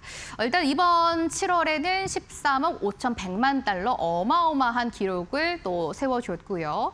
아무래도 화장품주라고 한다면 여러 가지가 있습니다. 원료를 개발하는 회사, 화장품, 용기를 만드는 기사, 또 OEM, ODM 기업들 여러 가지 또 업체들이 있는데요. 그 사이에서 가장 지금도 중심이 되고 있는 게 ODM 기업들입니다. 오늘 이따 머니코드에서 또 ODM 기업과 관련된 리포트를 하나 준비하기도 했습니다. 잠시 후에도 함께해 주시고요. ODM 기업 중에서 대표라고 할 수 있는 게 단연 한국콜마와 코스맥스입니다. 이 두 기업 실적 뒷받침 탄탄하게 되고 있는 기업들이고요. ODM의 3위 업체라고 할 수 있는 게 코스메카 코리아인데 얼마 전에 정말 깜짝 놀라운 실적을 발표를 해줬습니다. 그래서 코스맥스 한국콜마보다 기업의 가치는 조금 작을지언정 코스메카 코리아가 주가 상승은 오히려 훨씬 더 뛰어넘고 있다라는 분석도 나와주고 있고요. 한국 화장품 제조 같은 기업들 지금 탄탄하게 올라가고 있다라는 것도 보시면 좋을 것 같습니다. 2분기에 이제 화장품주들 실적이 너무나 좋아가지고요. 조금 전에 말씀드린 코스메카 코리아, 아모레퍼시픽, 코스맥스, LG 생활건강까지 화장품 중소형주, 대형주, 화장품 용기 업체, ODM, OEM 할 거 없이 너무나 좋은 성적을 내고 있습니다. 이게 실적이 정말 주가에 반영이 되고 있기 때문에 지금 또 반도체에서 약간 지친 투자자들이 정말 실적이 눈앞에 나오고 있는 화장품주로 조금 옮겨가고 있지 않나라는 분석을 해볼 수가 있겠습니다. 8월 12일입니다. 오늘이죠. 한국콜마 클래시스 실적 발표가 있는 날입니다. 특히 한국콜마의 실적이 어떻게 나올지, ODM 대장 업체의 실적이 어떻게 나올지 관전 포인트로 보시면 좋을 것 같습니다. 이거는 오늘 좀 보셔야 되는 내용입니다. 오늘이 이제 D-Day인데요. 정부가 이제 시장을 조금 활성화시키고 부실 기업들을 퇴치하기 위한 여러 가지의 방안을 이제 예전부터 내놓고 있었습니다. 그중에 이제 대표적인 게 상장 폐지 제도를 조금 강화하면서 이른바 동전주라고 하죠. 1,000원 미만의 가치를 가지고 있는 이 기업들을 이제 퇴출시키겠다라고 발표를 했습니다. 그 제도가 오늘 시행이 되는 게 오늘이 이제 D-Day이기 때문에 한번 자세하게 보셔야 될 것 같습니다. 몇 가지의 기업들이 있습니다. 일단은 코스닥이 38곳, 코스피가 10곳으로 총 거래소가 44곳으로 집계를 하고 있습니다. 어떤 기업들이냐? 관리 종목으로 지정 우려가 예고된 기업들입니다. 이게 이제 1,000원 미만으로 동전주가 됐다고 해서 바로 상장 폐지를 시키는 건 아니고요. 이게 조금 더 유예 기간을 아무래도 주고 있습니다. 유심 매매 거래일 동안 개선 기간이 주어지는데요. 이때 반인 그러니까 45 매매 거래일 동안 연속으로 1,000원의 이상 주가를 유지를 해줘야 상장 폐지가 안 되는 거고요. 여기서 이제 이 통과를 하지 못한다면 상장 폐지의 사유가 발생한다라고 생각을 해보시면 될 것 같습니다. 그러니까 쉽게 말해서 일단은 관리 종목으로 먼저 지정이 되고 1,000원에 45 매매 거래일 동안 회복하지 못한다면 이제 이후에 상장 폐지가 된다라고 생각을 해보시면 되겠죠. 그래도 다행인 것은 장중에 1,000원을 터치해서 관리 종목 지정 우려가 해소된 기업이 10곳이다 있다고 합니다. 이 부분은 좀 긍정적으로 평가를 해볼 수가 있을 것 같은데 이게 기업들마다 관리 종목 지정이 된다라고 이제 나오는 그 예고 기간들이 다 다릅니다. 그래서 상장 폐지가 되는 그 날짜들도 다 다를 텐데 일단 오늘입니다. 8월 12일이 이 기업들이 1,000원 이상을 한 차례도 회복하지 못하면 관리 종목으로 지정되는 첫 번째 날입니다. 그렇기 때문에 어떤 기업들이 이제 부실하면서 퇴출이 될지도 한번 여러분들이 체크를 해보시고요.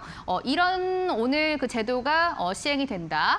동전주 관리 종목 지정 디데이다라는 내용까지 한번 전달을 해드리도록 하겠습니다.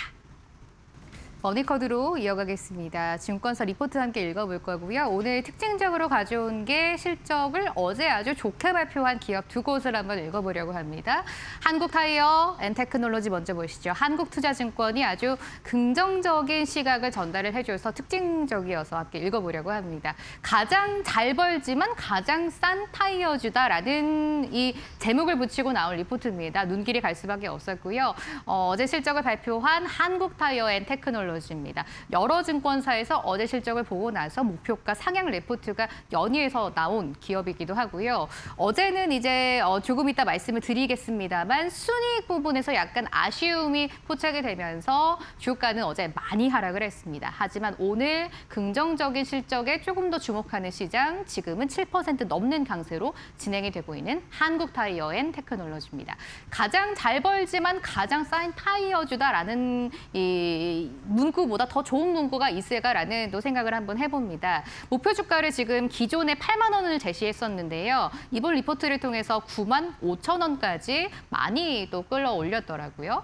일단은 타이어주 하면 3사가 있습니다. 한국타이어, 넥센, 그리고 금호타이어 이렇게 세 기업을 꼽고는 하는데요. 한국투자증권이 특히 한국타이어앤테크놀로지에 조금 더 주목을 하는 이유 찬찬히 뜯어보도록 하겠습니다. 실적 발표가 어제 있었습니다. 2분기에 분기 최대 매출을 달성을 했습니다. 타이어 일단 본업에서 너무나 잘 나갔더라고요. 실적이 왜 이렇게 잘 나왔나 한번 보니까 한국타이어 조현범 회장이 과거부터 이제 우리는 쉽게 말해서 비싼 타이어를 많이 팔아야 한다. 그렇기 때문에 고부가가치 타이어로 포트폴리오를 조금 재편한 인물입니다. 그런 데이터가 계속 쌓여오면서 포트폴리오가 지금 고부가가치 타이어들로 많이도 바뀌어 있고요. 이게 지금 힘을 발하면서 빛을 발했고 실적이 분기 최대 매출이다라고까지 또 올라온 것으로 분석을 할 수가 있습니다. 고부가가치 타이어 안에는요. 전기차용 전용 또 타이어도 있었고요. 이외에도 또 휠이 큰 고인치 타이어도 있었습니다. 특히 이번에 중국과 유럽에서 실적이 굉장히 좀 잘 나와줬습니다. 중국은 이제 전기차를 조금 사용한 지가 오래되면서 이 타이어를 교체해야 하는 시기가 도래했습니다. 이에 따라서 전기차용 교체 타이어의 수요가 굉장히 높아졌다라는 게 한국 타이어의 실적이 잘 나왔다라는 근거 중 하나고요. 또 하나는 유럽에서도 좀 실적이 굉장히 잘 나왔더라고요. 유럽 매출도 꾸준하게 상승하면서 이런 부분이 분기 최대 매출을 달성할 수 있지 않았나라고 긍정적인 모멘텀 볼 수가 있겠습니다. 하지만 어제 주가가 많이 떨어졌던 이유는 여기에 있었습니다. 순이익이 굉장히 좀 아쉽게 나왔어요. 매출은 잘 나왔는데 순이익 자체가 아쉬웠던 배경. 이 한국타이어가 지금 그 헝가리 쪽에 법인을 하나 가지고 있습니다. 그 헝가리 법인은 지금 헝가리 통화가 이제 포린트라는 게 있는데 포린트를 가지고 이제 그 처리를 하고 있습니다. 그런데 국내의 유로화가 떨어지고 이 포인트의 가치가 많이 높아지면서 이 그동안 한국타이어가 가지고 있던 이 유로 자산을 이 포인트로 바꾸는 과정에서 회계적인 조금 손실이 발생했다고 합니다. 이게 바로 순이익의 손실까지 조금 연결이 되면서 이번 실적에서 순이익이 조금 아쉽다라는 평가가 나왔고 어제 주가가 하락을 했던 것으로 풀이를 해볼 수가 있는 것이죠. 이제 3분기 실적을 또 이제 우리가 눈높이를 봐야 될 것 같은데 3분기가 조금 전통적으로 이익이 좀 많이 떨어지는 시기입니다. 운송료도 많이 높아지고 원가 부담이 높아지는 시기일 수밖에 없습니다. 그런데 이거를 한국타이어 측에서는 가격을 3분기부터 인상할 거기 때문에 3분기 실적은 그렇게 크게 우려하지 않아도 된다라고 밝히기도 했고요. 다만 이 3분기에 가격을 인상한다고 해도 이게 바로 실적에 반영되는 건 아니고 4분기 정도 돼서 실적에 반영이 될 거기 때문에 이 부분은 감안을 하셔야 될 것 같긴 합니다. 지금 한국타이어를 한국투자증권이 가장 좋게 보는 포인트가 바로 4번입니다. 유럽에서의 어마어마한 경쟁력이 있습니다. EU의 지금 반덤핑 관세율이 한국타이어가 적용받는 게 4%대로 굉장히 낮다고 합니다. 국내의 다른 타이어 기업들은 지금 24% 정도로 지금 관세를 받고 있고요. 여기서 중요한 포인트가 이겁니다. 다른 또 중국 기업들은 무려 45%의 관세를 지금 EU에서 받고 있는데 이걸 한국 타이어가 4%까지 지금 낮춰놓은 상태이기 때문에 여기에서의 어마어마한 상승세가 앞으로도 계속될 것이고 지금 주가는 너무 저평가됐다라고 긍정적으로 평가를 하고 있습니다. 이번에 실적 너무나 잘 나왔습니다. 목표 주가 95,000원까지 올려 잡았고요. 지금 주가가 7만 원대니까 이와 비교해서도 상승 여력은 많이 남아있는 상태입니다. 앞으로 한국타이어의 주가 어떻게 될지 함께 체크해 보시면 좋을 것 같습니다. 아까 예고드렸던 코스맥스 한번 간단하게 보겠습니다. 실적이 어제 장 마감 이후에 나왔는데 너무나 좋은 실적 나왔습니다. 2분기 성장 굉장히 좋았고요. 영업이익 모두 다 만족하는 이런 실적을 내놨습니다. 2분기에 지금 시장 컨센서스가 700억 정도 영업이익이었었는데요. 이거를 상회하는 737억까지 올려잡는 이런 좋은 실적이 나왔습니다. 이렇게만 봤을 때는 37억 정도밖에 상회를 안 했기 때문에 이게 그렇게 좋은 실적이라고 할 수 있을까? 오늘 주가가 이렇게 두 자릿수 급등세를 보이는 이유가 될 수 있지 않을까? 조금 더 의문을 가지시는 분들도 많으실 것 같은데요. 여기에 좀 주목을 하시면 좋을 것 같습니다. 미국 법인에서 이번에 코스맥스가 처음으로 분기 흑자를 기록을 했다고 합니다. 2026년 매출도 53%나 전년 동기 대비해서 오를 것으로 전망이 되고 있습니다. 그동안 미국 법인에서는 꾸준하게 코스맥스가 흑자가 아니라 적자를 좀 기록을 해왔습니다. 그러나 이거를 탈피하고자 코스맥스가 꾸준하게 인건비도 줄이고 고정비를 줄이는 여러 가지의 또 이런 활동을 해왔었는데요. 이게 이제 또 빛을 발했다라고 보는 것이죠. 미국 법인의 첫 분기 흑자를 시장에서는 굉장히 주목을 하고 앞으로 이 흑자의 규모가 커질 것이다라고 긍정적으로 전망을 하고 있습니다. DB증권 역시 마찬가지고요.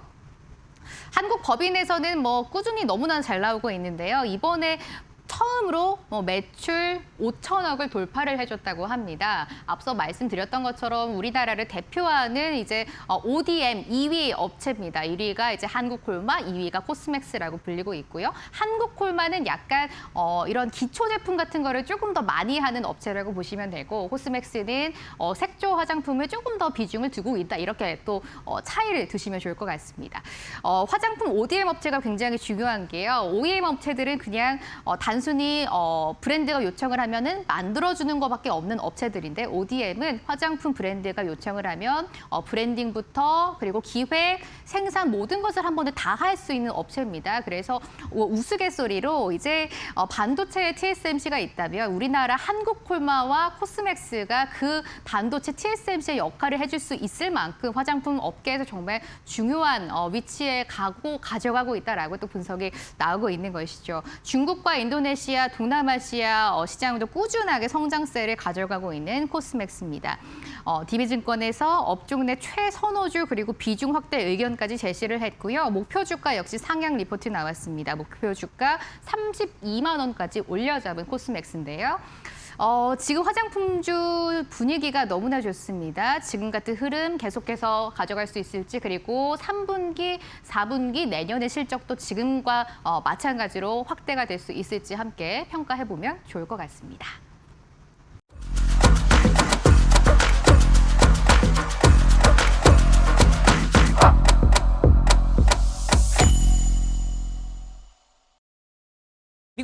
물가지표 많은 분들께서 주목하셨을 듯합니다. 고용 둔화가 확인이 되면서 이번에는 물가지표까지 시장의 예상치를 부합하게 된다면 연준이 금리 인상의 속도를 조금은 늦출 수 있을 것이다라는 그러한 기대감이 커질 수밖에 없는 상황인데요. 연준의 목표는 고용과 물가 둔화가 있죠. 그렇기 때문에 이번에 CPI 지표가 무엇보다 중요했습니다. 예상치에 부합한 것으로 확인이 되면서 9월 달에 인상 우려는 완화된 것으로 확인됐고요. 미증시는 물론이고 오늘 국내 증시에서도 굵직굵직한 기업들의 움직임이 매우 긍정적이었습니다. 우선 발표된 지표를 보게 된다면 헤드라인 CPI 같은 경우에는 전년 대비 3.4% 증가한 것으로 확인됐고요. 전월 대비는 소폭의 상승세가 나타났습니다.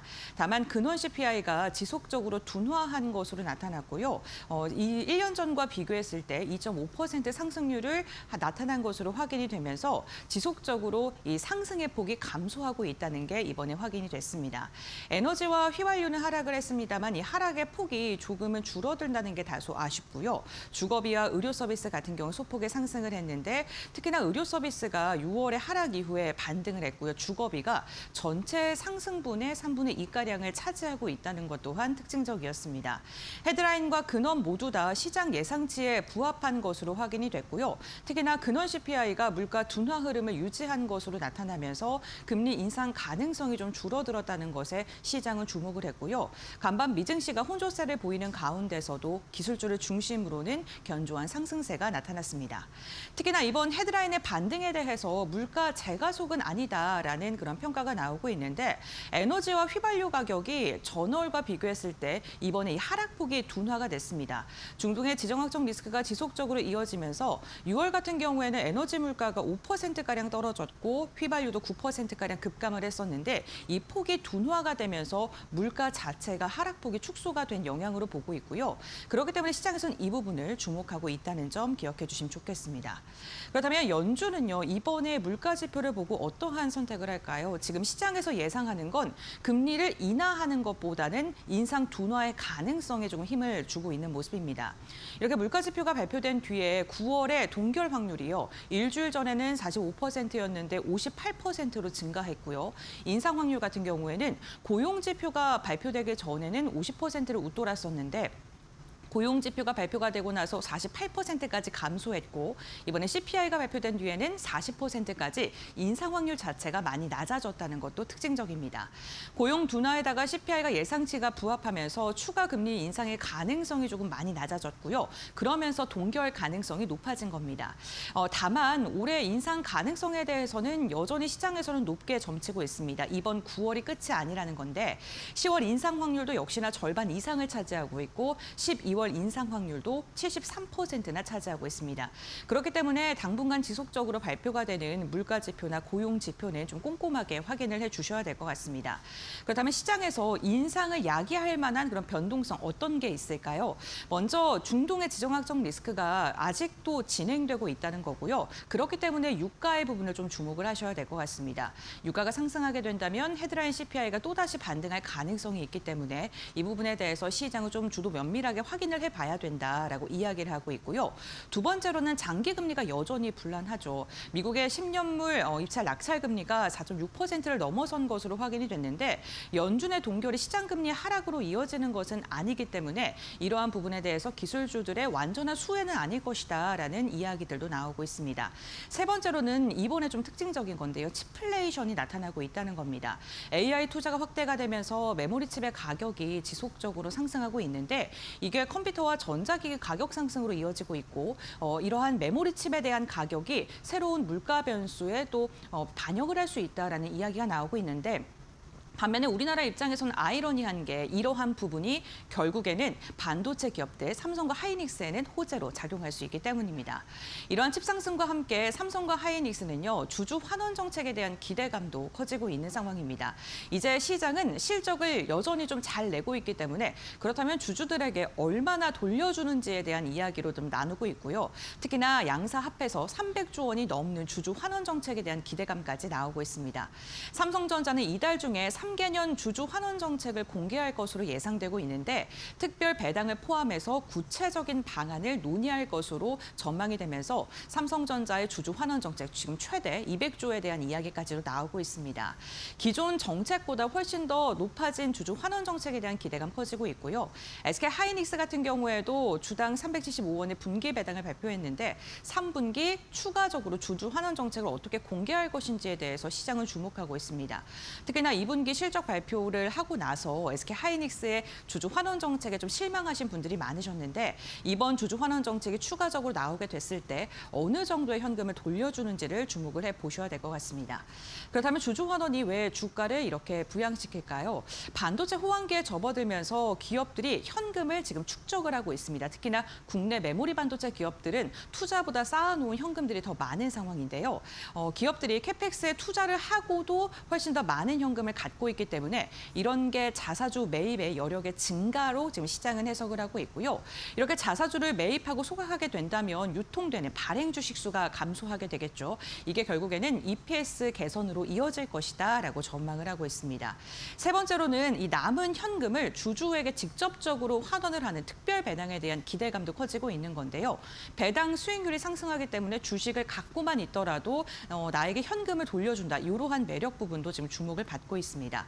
특히나 반도체 사이클에 대해서 예전에는 이 사이클이 주기로 좀 움직였기 때문에 사이클이 언제 하락하고 올라가느냐에 대해 시장이 주목했다면 이제는 이 막대한 이익을 얼마나 지속적으로 주주들에게 줄 수 있느냐라고 시장의 시각은 변화하고 있다는 것도 주목해 보시면 좋겠습니다. 이러한 가운데 SK 하이닉스 지금 최태원 회장과 젠스랑 CEO의 만남에 대해 시장은 또다시 기대감이 커지고 있는 상황입니다. 8월 27일 날 미국 인디애나주에서 지금 펩 착공식이 예정이 되어 있는 상황입니다. 투자금이 8억 달러 정도이고요. 우리 돈으로 추산했을 때 5조 이상의 굉장히 막대한 자금이 투자가 되는 펩 착공이 진행이 되는 건데 내후년 하반기에 양산을 목표로 해서 첨단 패키징 공장을 신설한다라고 보시면 될 것 같습니다. 그런데 이 자리에 광노정 사장은 물론이고요. 최태원 회장과 젠스랑 CEO가 참석할 가능성이 지금 거론되고 있는 건데요. 만약에 이 두 사람이 또다시 만나게 된다면 추가 메모리 투자에 대해서 어떠한 이야기를 오고 갈지 이 부분을 시장에서 좀 기대감으로 바라보고 있다는 점도 기억해 주시면 좋겠습니다. 네, 대형 부하 전용 요금제가 점점 더 확산이 될 것이다라는 이야기가 나오면서 초고압 변압기에 대한 수혜감도 기대가 되고 있습니다. 대형 부하 전용 요금제란 데이터 센터와 같이 전력을 많이 사용하는 대형 고객들에게 일반 고객과 다른 요금을 적용하는 것을 말하는데요. 핵심 장치는 장기 계약과 그리고 중도 해지 수수료 담보 제공 같은 것이 포함되어 있습니다. 전력망 투자비 부담을 데이터 센터와 같은 수요처에게 전가하는 거기 때문에 초고압 변압기 수혜에 대한 기대감은 점점 더 커지고 있는 거고요. 특히나 미국에서 전용 요금제가 확산세가 굉장히 눈에 띕니다. 전국의 약 60%가량이 지금 전용 요금제를 채택을 하기 위한 움직임 보여주고 있고요. 그렇게 된다면 유틸리티 투자에 대한 부담도 완화가 되게 되고 기업들이 유틸리티에 대한 투자, 그러니까 데이터 센터를 보다 더 공격적으로 질 가능성이 커지고 있습니다. 초고압 변압기 같은 경우에는 공급자 우위 시장을 지금 계속적으로 이어가고 있는 상황인데요. 현재 리드 타임이 3년에서 4년이고요. 생산자들의 경쟁이 점점 더 심화되고 있다는 것도 주목해 볼 만합니다. 증권가에서는 수혜 관련된 기업으로 현대일렉트릭과 효성중공업 이야기하고 있는데 미국 시장의 생산 능력을 지속적으로 확대하고 있고 고부가 선별 수주에 대한 기대감이 커지고 있는 상황이기도 합니다. 네, 다음 이슈는 어제 저녁에 발표가 됐었죠. 코스닥의 관리 종목이 무더기로 지정됐다는 이야기 전해드리겠습니다. 거래소에서 30개 종목이 신규 관리 종목으로 지정이 됐는데요. 정부가 코스닥 시장의 건전성 활성화를 위해서 규제를 점점 더 강화하고 있는 상황이죠. 주가 기준을 보게 됐을 때 30거래일 연속 1,000원 미만 동전주거나 코스피 시가총액이 300억 원 미만, 코스닥 시총은 200억 원 미만이 되면은 관리 종목에 지정되게 됩니다. 관리 종목에 지정이 되고 나서 90거래일 동안 지금 관찰을 하게 되고요. 만약에 관찰에서 탈락하게 된다면 지금 45거래 이상 기준을 미충족하게 됐을 때 상장 폐지 절차를 진행한다고 하는데요. 저가주와 초소형주에 대한 퇴출 기준을 강화하면서 코스닥의 건전성을 높이겠다는 이야기입니다. 1,000원 미만의 동전주는 코스피가 3개, 코스닥이 21개였고요. 시가총액 기준 미달이 코스피 5개, 코스닥 4개였는데 이게 동시에 해당되는 기업이 3기업이 있습니다. 이 종목들 보유하고 보유하고 계신 분들은 이 부분 조금 염두에 두시면서 투자 전략을 새롭게 세워보셔야 될 것 같습니다. 마지막 이슈 함께 확인해 보도록 하겠습니다. MSCI 정기 변경이 31일 날 진행되게 되죠. 지금 편입으로 예상되고 있는 종목이 LG이노텍이고요. 편출 종목으로 4종목이 지금 거론이 되고 있는데요. 증권가에서는 이번에는요, 편입을 통한 패시브 자금 유입에 대한 기대감보다는 편출 종목으로 인해서 매도 충격을 주의해야 된다라고 이야기를 하고 있습니다. 4종목이 편출됐을 때 이제 패시브 자금이 얼마큼 빠질지에 대한 금액이 지금 나와 있는 상황이고, 변동성이 31일까지 커질 수 있기 때문에 이 종목 보유하고 계신 분들은 조금 더 눈여겨보셔야 될 것 같습니다. 차기 11월에 편입 후보군을 보게 된다면 총 6종목이 편입이 될 것으로 예상되고 있는데요. 유안타 증권에서는 이 중에서 3종목을 이야기를 하면서 펀더멘털과 지수 편입 가능성을 함께 고려해서 이 3개 종목을 조금 더 집중해서 봐야 된다라는 이야기를 했습니다. MSCI 정기 변경 앞에 이 편입되는 종목들은 선반영되는 그러한 영향이 있기 때문에 그에 앞서서 LG이노텍 보유하고 계신 분들도 전략을 새롭게 짜시면 좋을 것 같습니다. 네, 그렇다면 지금부터는 증권가에서 바라보고 있는 섹터와 업종 그리고 종목에 대한 시선을 한번 알아보도록 하겠습니다. 먼저 반도체 관련된 기업들 오늘도 시세가 잘 나오고 있습니다. 장비단의 움직임도 어제에서 오늘도 좀 반등을 하고 있는 모습 나타나고 있는데, 대신증권에서는 반도체 장비가 아직 끝나지 않았다라고 표현을 했습니다. 최근에 주가 조정이 과도하게 나타났는데 펀더멘털 대비 너무나도 과도한 주가 조정이 나타나서 밸류에이션에 대한 매력도가 있다라고 평가를 했고요. 8월과 9월에 주주 환원 정책에 대한 기대감, 그러니까 삼성전자와 SK하이닉스의 주주 환원 기대감이 장비단까지 이어질 수 있을 것이라고 내다본 것입니다. 자사주 매입 소각과 특별 배당에 대한 기대감까지 좀 언급을 했고요. 시장에서 주목하고 있는 게 장기 계약 확산에 대한 기대감이죠. 대신증권 역시나 이 부분을 굉장히 강조를 한 것으로 확인됐는데요. 클라우드 업체 중심의 장기 계약이 이제는 자동차, AI 업체 그리고 서버 업체까지 확산될 것으로 내다보면서 선수금, 그러니까 미리 돈을 받고 그리고 이러한 장기 계약이 가격의 상단을 막을 것이다라는 시장의 우려와 다르게 오히려 상단을 열어두고 하단을 탄탄하게 받쳐주는 밴드의 역할을 할 것이다라고 전망을 했습니다. 그러면서 사전 계약 역시나 점점 더 연장이 되고 있는 추세이기 때문에 이러한 부분들이 실적에 대한 가시성을 더 높여줄 것이고 메모리 사이클에 대한 긴 증가로 이어질 것이다라고 이야기를 했습니다. 또한 HBM 스펙 하향에 대해서도 최근 시장에서 우려감이 조금 나오고 있는 상황인데요. 이에 대해서도 수요가 줄어서 그런 것이 아니라 공급이 부족하기 때문에 칩을 조금 하향하더라도 더 많은 공급을 하기 위해서 지금 이렇게 메모리 기업들이 선택을 하고 있는 것이다라고 내다봤습니다. 그러면서 서버 D램 같은 경우에는 내년까지도 50% 이상 성장할 것으로 전망하기도 했는데요. 전체적으로 시장의 추세가 꺾이는 것보다는 지속적인 성장 가능성을 내년까지 열어두는 리포트였습니다. 그러면서 8월 중순부터는 반도체 장비주들이 지속적으로 힘을 내줄 거고 약속의 9월에 찾아오게 된다면 주가는 더 탄력을 받을 것이다라고 전망을 했는데요. 수요 서프라이즈를 확인할 시점이다라고 코멘트를 남겼습니다. 최근에 시장의 변동성이 커졌을 때 시장을 받쳐줬던 대표적인 섹터는 은행입니다. 은행이 키 맞추기에 들어갔다라는 DB증권의 리포트도 한번 확인해 볼 텐데요. 조정장, 그러니까 7월과 8월 초까지 시장의 급등락이 이어졌을 때 은행주들 같은 경우에는 방어력을 좀 확인했던 순간이었는 듯합니다. 6월 고점 이후에 은행지수는 6% 넘게 상승하면서 코스피가 하락했던 것과 비교했을 때 37%포인트가량 아웃퍼폼한 것으로 나타났는데요. 특히나 2분기 은행 4대 금융지주 모두 다 실적이 잘 나왔다는 것도 긍정적이죠. 합산 순이익을 보게 됐을 때 6조 원이 넘어선 것으로 확인됐고 11% 두 자릿대 성장세를 지속한 것으로 확인이 됐습니다. 자본 여력도 여전히 탄탄한 것으로 확인이 되면서 주주 환원 정책에 대한 기대감도 여전합니다. 보통 주가의 자본 비율 같은 경우에는 평균 13% 두 자릿대를 좀 지속하고 있고요. 하반기에 자사주를 매입할 것으로 예상되는 게 4사가 전체적으로 하반기에 자사주를 매입할 것으로 기대가 되고 있고요. 여기에다가 은행주의 평균 주주 환원율, 수익률 자체가 6%를 넘어설 것이다. 그러니까 안정적으로 실적이 잘 나오고 주주들에 대한 배당 정책이라던가 환원율에 대한 기대감도 크기 때문에 이러한 부분을 주목해 봐야 된다라고 DB증권에서는 이야기를 했습니다. 특히나 탑픽 종목으로는 KB금융과 의리금융을 선택을 했고요. KB금융에 대해서는 주주 환원의 최강인 종목이다라고 평가를 했고, 우리금융은 상대적으로 저평가 매력이 부각받을 만하다라고 이야기를 했습니다.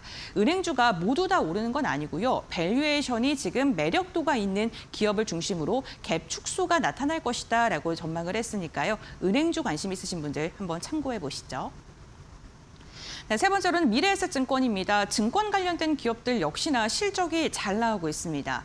NH투자증권에서는 미래에셋증권에 대해서 본업의 회복이 가져온 반등이다라고 이야기를 했는데요. 2분기 순이익이 1조 9천억 원을 기록을 했는데 스페이스X의 평가이익이 1조 6천억 원을 넘어선 것으로 확인이 됐습니다. 여기에다가 증권 본업에 대한 기대감도 지속적으로 나오고 있는데요. 브로커러지는 물론이고 퇴직연금의 잔고도 80조를 넘어선 것으로 확인되면서 운용 손익이 지난해와 비교했을 때 무려 75%가량 증가한 것으로 확인됐습니다. 다만 2분기에 좋았던 스페이스X에 대한 실적은 3분기에는 평가 손실 가능성이 있다라고 전망을 했는데요. 현 시점에서는 한 8천억 원가량으로 예상이 되는데 주가라던가 환율에 따라서 변동성이 나타날 수 있기 때문에 이 부분은 시간은 두고 지켜보셔야 될 것 같습니다. 여기에다가 주주환원과 글로벌 사업 프리미엄에 대한 기대감도 커지고 있는데요. 자사주 소각을 지속적으로 미래에셋증권에서는 이뤄내고 있고 글로벌 단일 NTS를 추진하기 때문에 이러한 부분이 글로벌 사업의 실적을 견인할 것이다라고 내다봤습니다. 다만 하반기에 거래 대금은 조금 실적에 악영향을 줄 수 있는 변수로 좀 염두에 둬야 된다라고 이야기를 하고 있는데요. 1분기에서 2분기로 넘어갔을 때 거래 대금이 증가했었는데 시장의 변동성이 커지면서 7월에 거래 대금이 100조가량이었다면 8월은 그것보다 훨씬 더 많이 축소된 것으로 확인됐습니다.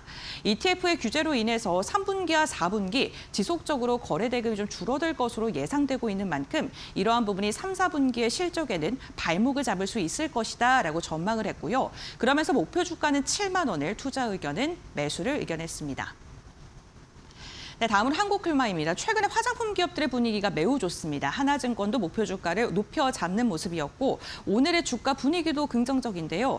ODM 역사상 최초로 분기 영업이익 1,000억 원을 돌파하는 데 성공했고요. 선케어의 매출 증가가 역대 최고치를 기록한 것으로 확인이 됐습니다. 이 선케어 매출이 기초 화장품 매출의 확대까지 이어질 것이라고 시장에선 전망을 하고 있는데요. 글로벌 대형 고객사의 ODM 확대 가능성 속에서 글로벌 럭셔리 기초 화장품까지도 기업들이 믿고 맡길 것이다. 라고 표현을 하기도 했습니다. 실적과 밸류가 동시에 리레이팅되면서 주가의 상승 여력은 앞으로 더 있다라고 평가를 했으니까요. 이 부분도 함께 참고를 해보시죠. 네, 다음 종목 함께 살펴보겠습니다. 이 부진한 실적 속에서 오늘도 주가가 강하게 빠지고 있는 JYP 엔터입니다. SK증권에서는 가지마라는 리포트에 제목을 달기도 했는데요. 목표 주가를 7만 5천 원에서 6만 6천 원으로 하향 조정하기도 했습니다만 매수 의견은 유지한 것으로 확인이 됐습니다. 우선 2분기 실적이 별로 안 좋았습니다. 시장의 기대치를 하회하는 실적을 발표했는데 영업이익이 무려 41%가량 감소한 것으로 확인됐고요. 스트레이키즈가 끌고 나가고 있고 스트레이키즈가 이러한 모멘텀 자체가 올해는 좀 지속될 것이다라고 내다보고 있는데 중장기적으로 스트레이키즈가 군입대에 들어가고 트와이스가 재계약을 선택을 하거나 활동에 대한 주기가 불확실하다는 것을 조금 악재로 보고 있다는 점도 참고해 보시면 좋겠습니다. 그러면서 JYP 엔터에 대한 실적 추정치를 하향 조정했고요. 결국에는 이게 목표주가 하향으로 이어졌다는 점도 참고해 보시면 좋겠습니다. 엔터주들의 부진한 이유, 실적이라는 점도 기억해 보시죠.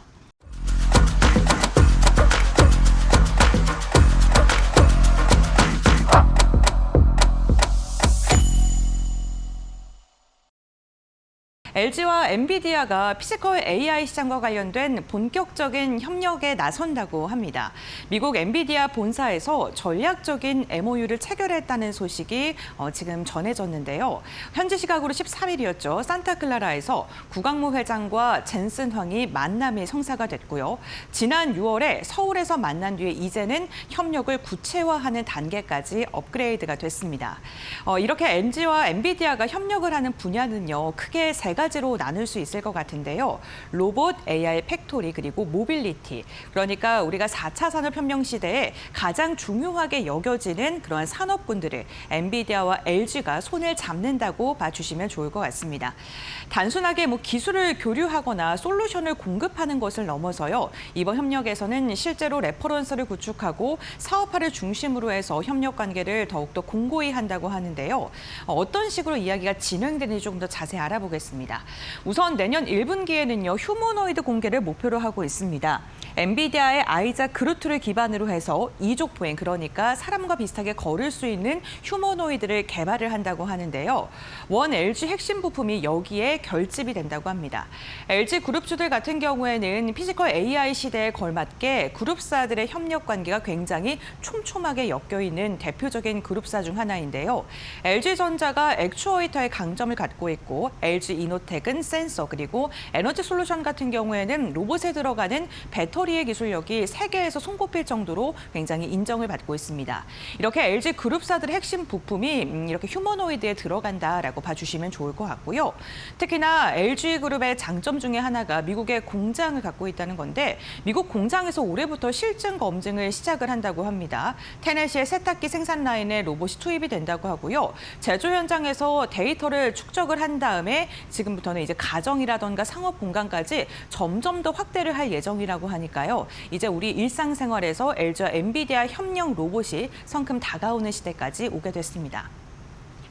특히 LG와 엔비디아는요, AI 팩토리와 자율주행까지 사업을 확대할 예정인데요. 내년 상반기에 AI 팩토리에 대한 레퍼런스를 구축할 예정입니다. 엔비디아의 DGX 아키텍처, 그리고 베라 루빈을 기반으로 해서 LG의 냉각과 전력, 배터리, IT 기술을 적용하고 검증하는 단계를 거친다고 하는데요.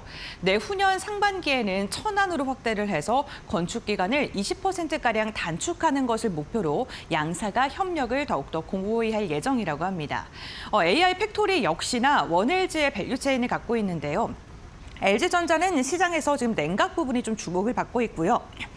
LG 에너지 솔루션은 배터리, LG CNS와 LG U+는 설계와 운영, 그리고 LS는 전력을 갖고 있습니다. 자체 레퍼런스 사이트에서 기술 검증을 지생하고요. 글로벌 빅테크의 AI 팩토리 통합 솔루션의 패키지를 제안한다고 하는데요. 모빌리티는 자율주행까지 확장을 하고 엔비디아의 드라이브 하이페리온을 기반으로 해서 차세대 고성능 컴퓨팅 플랫폼을 개발한다고 합니다. 트럼프가 미국에 투자하는 외국 조선업체에 본국에서 최대 2척가량의 건조를 승인한다는 소식이 전해지면서 개장 전부터 조선 관련된 기업들의 움직임이 매우 긍정적이었습니다.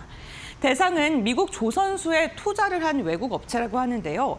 미국의 조선소를 새롭게 지었거나 기존 조선소를 소유권을 갖고 있거나 과반의 지분을 확보한 기업이 대상이라고 합니다. 이러한 대상들을 보게 된다면 우리나라에서 떠오르는 기업이 있죠. 바로 한화인데요. 한화 같은 경우에는 필리조선소와 함께 인수를 했다는 소식이 전해졌었고, 그렇기 때문에 이번에 조건에 부합할 가능성이 긍정적으로 점쳐지고 있습니다. 미국에 투자를 한 외국의 조선사에게 초기 물량을 허용하는 만큼 이에 대한 기대감이 점점 더 커지고 있다라고 보시면 될 것 같은데요.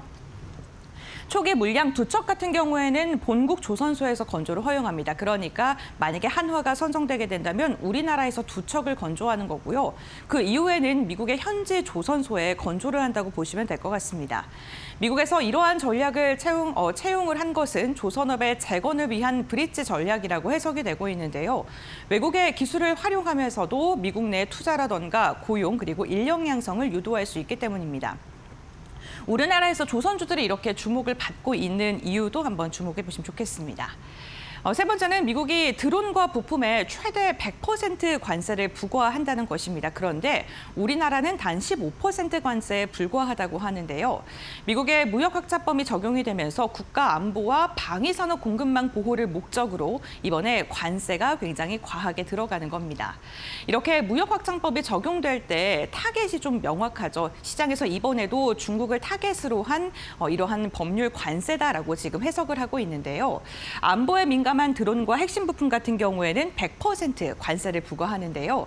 25kg이 초과한 드론이나 그리고 열화상 드론, 도킹 스테이션과 같이 일부 핵심 부품을 대상으로 9월 3일부터 적용된다고 합니다. 일부 드론과 부품 같은 경우에는 100%는 아니고 25%의 관세가 부과가 되는데요. 상대적으로 안보가 민감하지 않은 조금 낮은 일반 드론을 대상으로 25% 관세가 부과가 되고요. 유예 기간이 더 있기 때문에 2027년 2월부터 적용이 될 예정이라고 합니다. 그렇다면 우리나라가 몇 % 적용되는 게 가장 중요하겠죠. 우리나라는 유럽연합, 일본과 대만과 같이 15%의 관세가 부과되고요. 영국 같은 경우에는 10% 관세가 부과된다고 합니다. 합니다. 지금 이렇게 100% 관세에 대해서 시장에서는 중국의 의존도를 축소하고 동맹국을 중심으로 드론의 공급망을 재편하기 위해서 이렇게 관세를 매기는 것이다라는 해석이 나오고 있는데요. 실제로 최근에 전쟁이라던가 지정학적 리스크가 커질 때, 확대가 될 때 드론을 활용한 공격에 대한 이야기들이 지속적으로 나오고 있는 만큼 미국에서도 경각심을 갖고 중국을 견제하고 있는 것으로 보입니다. 우리나라 기업들에게는 가격 경쟁력에 대한 개선 가능성이 더 커지고 있는데요. 최근 세계 시장에서 중국이 차지하고 있는 드론의 판매 비중이 굉장히 높죠. 역시나 가격이 저렴하고 성능은 조금은 저가이지만 그럼에도 불구하고 가성비가 좋기 때문에 세계 곳곳에서 선택을 하고 있는데 만약에 중국산 대비 관세 격차가 확대되게 됐을 때 우리 기업의 가격 경쟁력이 부각받을 수 있고요. 이로 인해서 수혜를 받을 수 있다라는 해석이 더해지고 있습니다. 다만 관세로 우위를 얻는다는 게 실제 수주로 이어진다는 것은 아니기 때문에 실질적으로 미국에서 우리나라가 계약을 체결할 만한 그러한 경쟁력과 기술력을 갖고 있는지는 조금 더 지켜보시는 게 좋을 듯합니다. 빌 게이츠가 어제 저녁에 우리나라에 1년 만에 방문을 했습니다. 그리고 오늘은요, 저 총리와 그리고 국내 굵직굵직한 재계의 회장분들과 만난다고 하는데요. 이 자리에서 SMR, 그러니까 소형 모듈 원전과 관련된 구체적인 논의를 할 것으로 예상이 되고 있습니다. 한석수 총리는 물론이고요. HD 현대 회장과 최태원 회장과 같이 여러 굵직굵직한 재계 인사들과의 만남이 기대가 되는 상황이고요. 빌 게이츠가 있는 테라파워 같은 경우에는 미국의 차세대 원전 건설을 본격화하고 있는 대표적인 기업 가운데 하나이죠. 지금 캐머런 1호기에 대한 건설 허가는 물론이고요. 이러한 건설 허가가 단순히 기대감에 그치는 게 아니라 실제 발주 단계에 들어섰기 때문에 SMR 관련된 협력에 대한 기대감이 우리나라 내 점점 더 확대될 수밖에 없는 상황입니다. 특히나 AI 시대가 점점 더 확산이 되면서 데이터 센터에 대한 전력 소비는 기하급수적으로 커지고 있고요. 2030년, 2024년과 비교했을 때 전력 소비량이 2배 이상 확대가 될 것으로 기대되는 만큼 이 데이터 센터를 충족시킬 만한 에너지에 대한 욕구는 더 커질 수밖에 없고요. 그걸 충족시켜줄 수 있는 게 대표적으로 원전이 거론되고 있는 상황입니다. 특히나 우리나라에 방한을 했는데 이게 좀 주목을 받는 게 우리나라 원전이 미국의 공급망에 대한 참여를 지속적으로 확대하고 있기 때문입니다. 현대중공업 같은 경우에는 우선 협상 대상자에 선정되기도 했고 한수원은요 테라포에 직접적으로 4천만 달러의 지분을 투자하기도 했습니다. 특히나 최근 정부가 우리나라 안에서도 SMR과 관련된 여러 가지의 제안들을 해주고 있는 상황이기 때문에 정부의 지원 정책과 힘입어서 SMR 관련된 기업들을 눈여겨봐야 된다라는 이야기가 전해지고 있는데요. 과연 빌 게이츠가 1년 만에 한국에 온 가운데 SMR과 관련된 긍정적인 소식을 기업의 총수들과 함께 전해줄 수 있을지 기대해 보겠습니다. 세계 최대 국부펀드가 우리나라 주식을 지속적으로 담아내고 있다고 합니다. 노르웨이 정부 연기금이 운용자산은 3,400조 원에 대한 굉장히 큰 펀드인데요. 우리나라에 대한 주식 평가액이 39조에서 80조로 6개월 만에 100% 이상 증가한 것으로 확인되고 있습니다. 삼전닉스의 합산 평가액이 20조에서 56조가량으로 지분율은 줄어들었지만 주가가 강하게 상승하면서 평가액 자체가 늘어난 것으로 확인되고 있는데요. 실제 추가 매수 같은 경우에는 삼성전자, 하이닉스는 좀 줄여냈지만 삼성전기는 강하게 늘어난 것으로 확인되고 있습니다.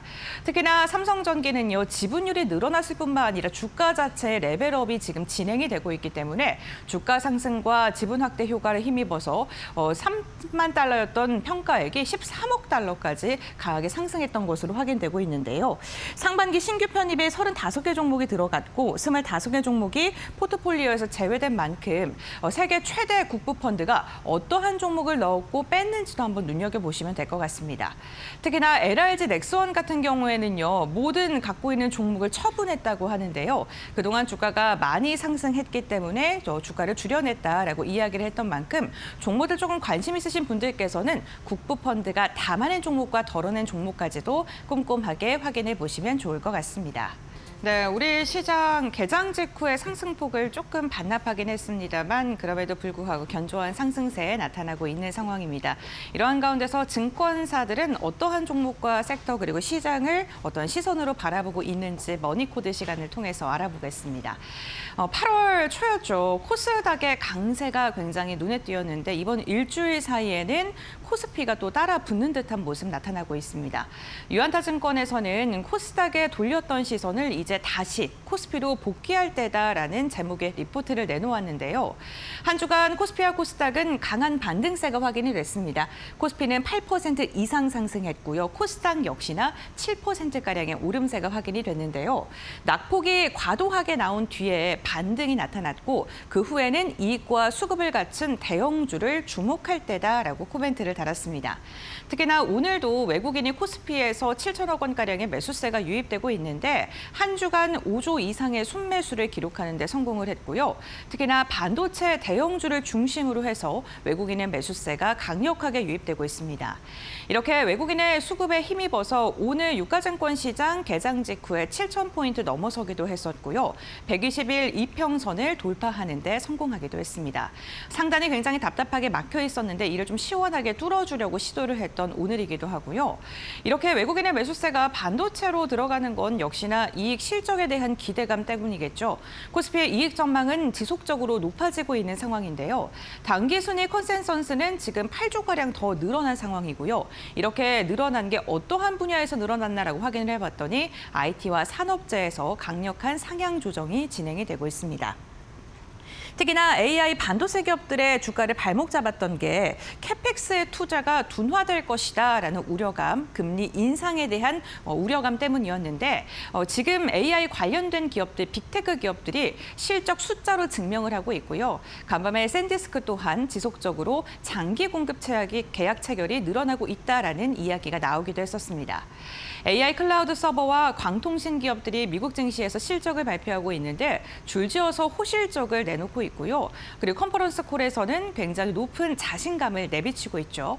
엔비디아 같은 경우에도 AI 금융 플랫폼을 추진한다는 소식까지 전해지면서 엔비디아의 광폭 행진은 진행되고 있는 상황입니다. 여기에다가 삼성전자와 SK하이닉스 최대 300조 규모의 주주 환원에 대한 기대감도 커지고 있는데요. 이렇게 대규모의 주주 환원 정책에 대한 기대감이 나오고 있는 건 반도체 기업들이 돈을 많이 벌어들이기 때문에 잉여 현금 흐름이 투자를 하고도 남아있기 때문입니다. 이러한 여러 가지 모멘텀 속에서 이제는 코스피를 바라봐야 할 때다라는 이야기를 전해주고 있는데요. 과연 코스피의 강세장이 8월 중순부터 시작될 수 있을지 확인해 보겠습니다. 다음으로는 통신주들 한번 확인해 볼까요? 최근에 SK텔레콤과 같이 무선통신 관련된 기업들의 분위기가 긍정적인 모습 나타나고 있습니다. 하나증권에서는 큰 그림으로 본다면 너무나도 좋다라고 이야기를 하면서 SK텔레콤을 최선호주로 꼽았는데요. 무선통신 관련해서 긍정적으로 바라보는 이유는요. 우선 미국의 어퍼 C밴드의 경배가 확정됐기 때문입니다. 내년 4월이 지금 유력시 점쳐지고 있고요. 내년뿐만 아니라 내후년까지 미국에서 네트워크 기업들의 투자가 지속되고 있는 만큼 무선통신 관련된 기업들 역시나 실적의 가시성이 더 좋아질 것이라는 전망을 내놨습니다.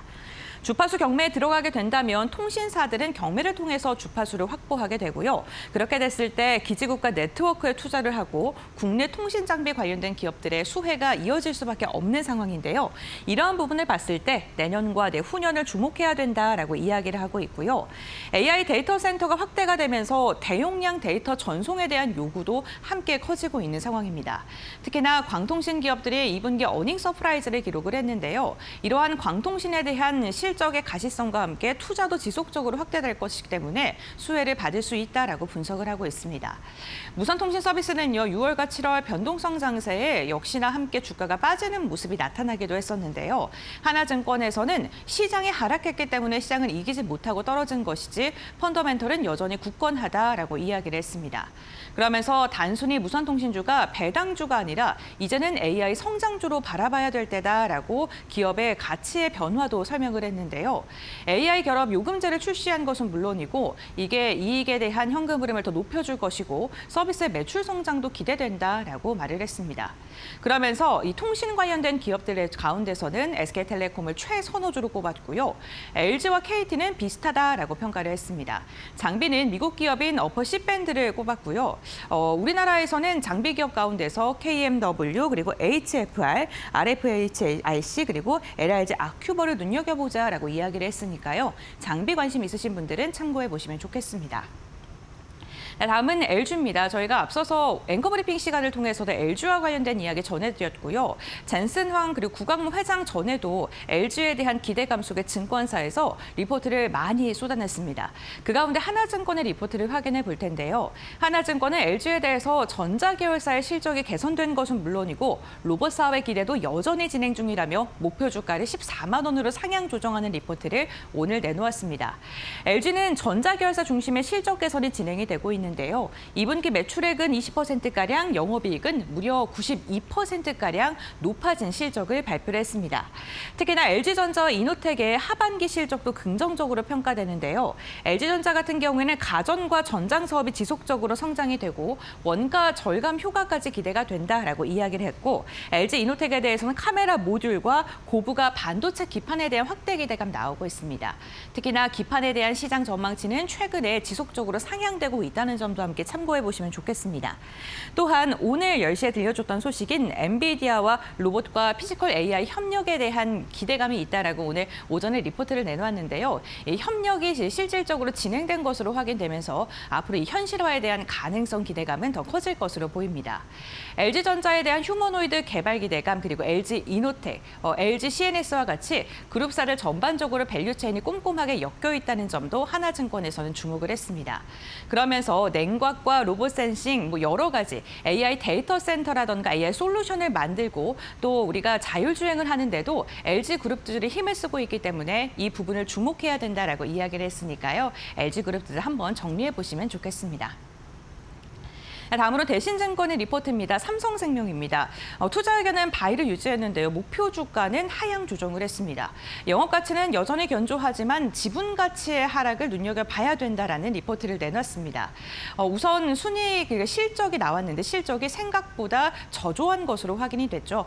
컨센서스를 9%가량 하회한 것으로 확인됐고요. 특히나 보험 손익이 50%가량 전년 대비 감소를 했는데 손해율이 급격하게 늘어나면서 이렇게 실적이 부진했습니다. 투자 손익으로 방어를 하긴 했습니다만 손해율 자체가 86%나 상승한 게 실적에 큰 타격을 준 것으로 확인이 됐는데요. 본업에 대한 부진에도 불구하고 신계약은 지속적으로 성장한 것으로 확인됐다는 점은 긍정적이었습니다. 특히나 신계약 CSM 같은 경우에는 전년 대비 13%가량 상승을 했는데 종신보험의 판매가 증가를 했고 금리가 상승되면서 마진 개선이 일어났다라고 분석을 했습니다. 업계 최고 수준의 전속 채널을 갖고 있다는 게 삼성생명의 독보적인 매력이라고 평가를 하기도 했는데요. 전속 채널에 근무하고 있는 인력이 4만 5천 명 수준으로 지금 평가를 받고 있는데 이런 게 고마진 종신보험 판매를 할 때 훨씬 더 실적 개선에 영향을 크게 미치기 때문에 이 부분을 주목해 보자라고 이야기했습니다. 다만 목표 주가를 하향한 것은 지분 가치가 내려간 영향이라고 평가를 했는데요.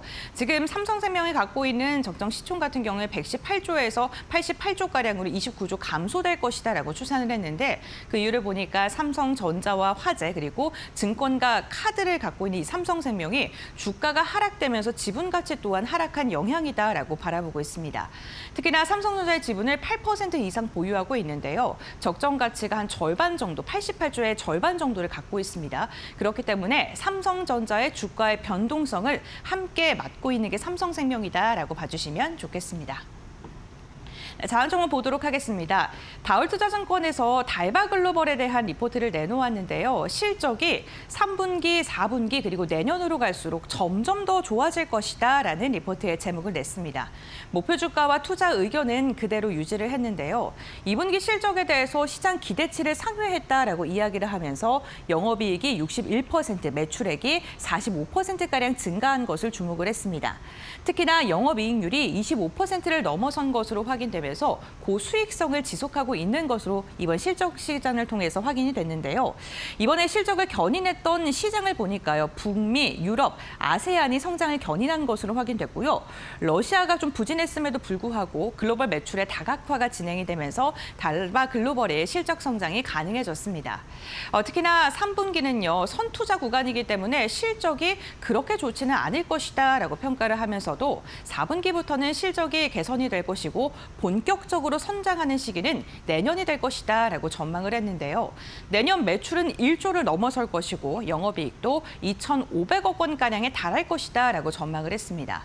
특히나 다울투자증권이 달바 글로벌에 주목을 한 것은 미국과 유럽 시장의 오프라인 유통방의 확대를 기대를 하고 있는데요. 단순하게 온라인에 그치는 게 아니라 오프라인까지 사업을 확장해 나가면서 이를 통해서 실적이 점점 더 좋아질 것이다라고 전망을 했고요. 목표 주가 34만 원을 유지했으니까요. 이 부분도 참고해 보시면 좋겠습니다.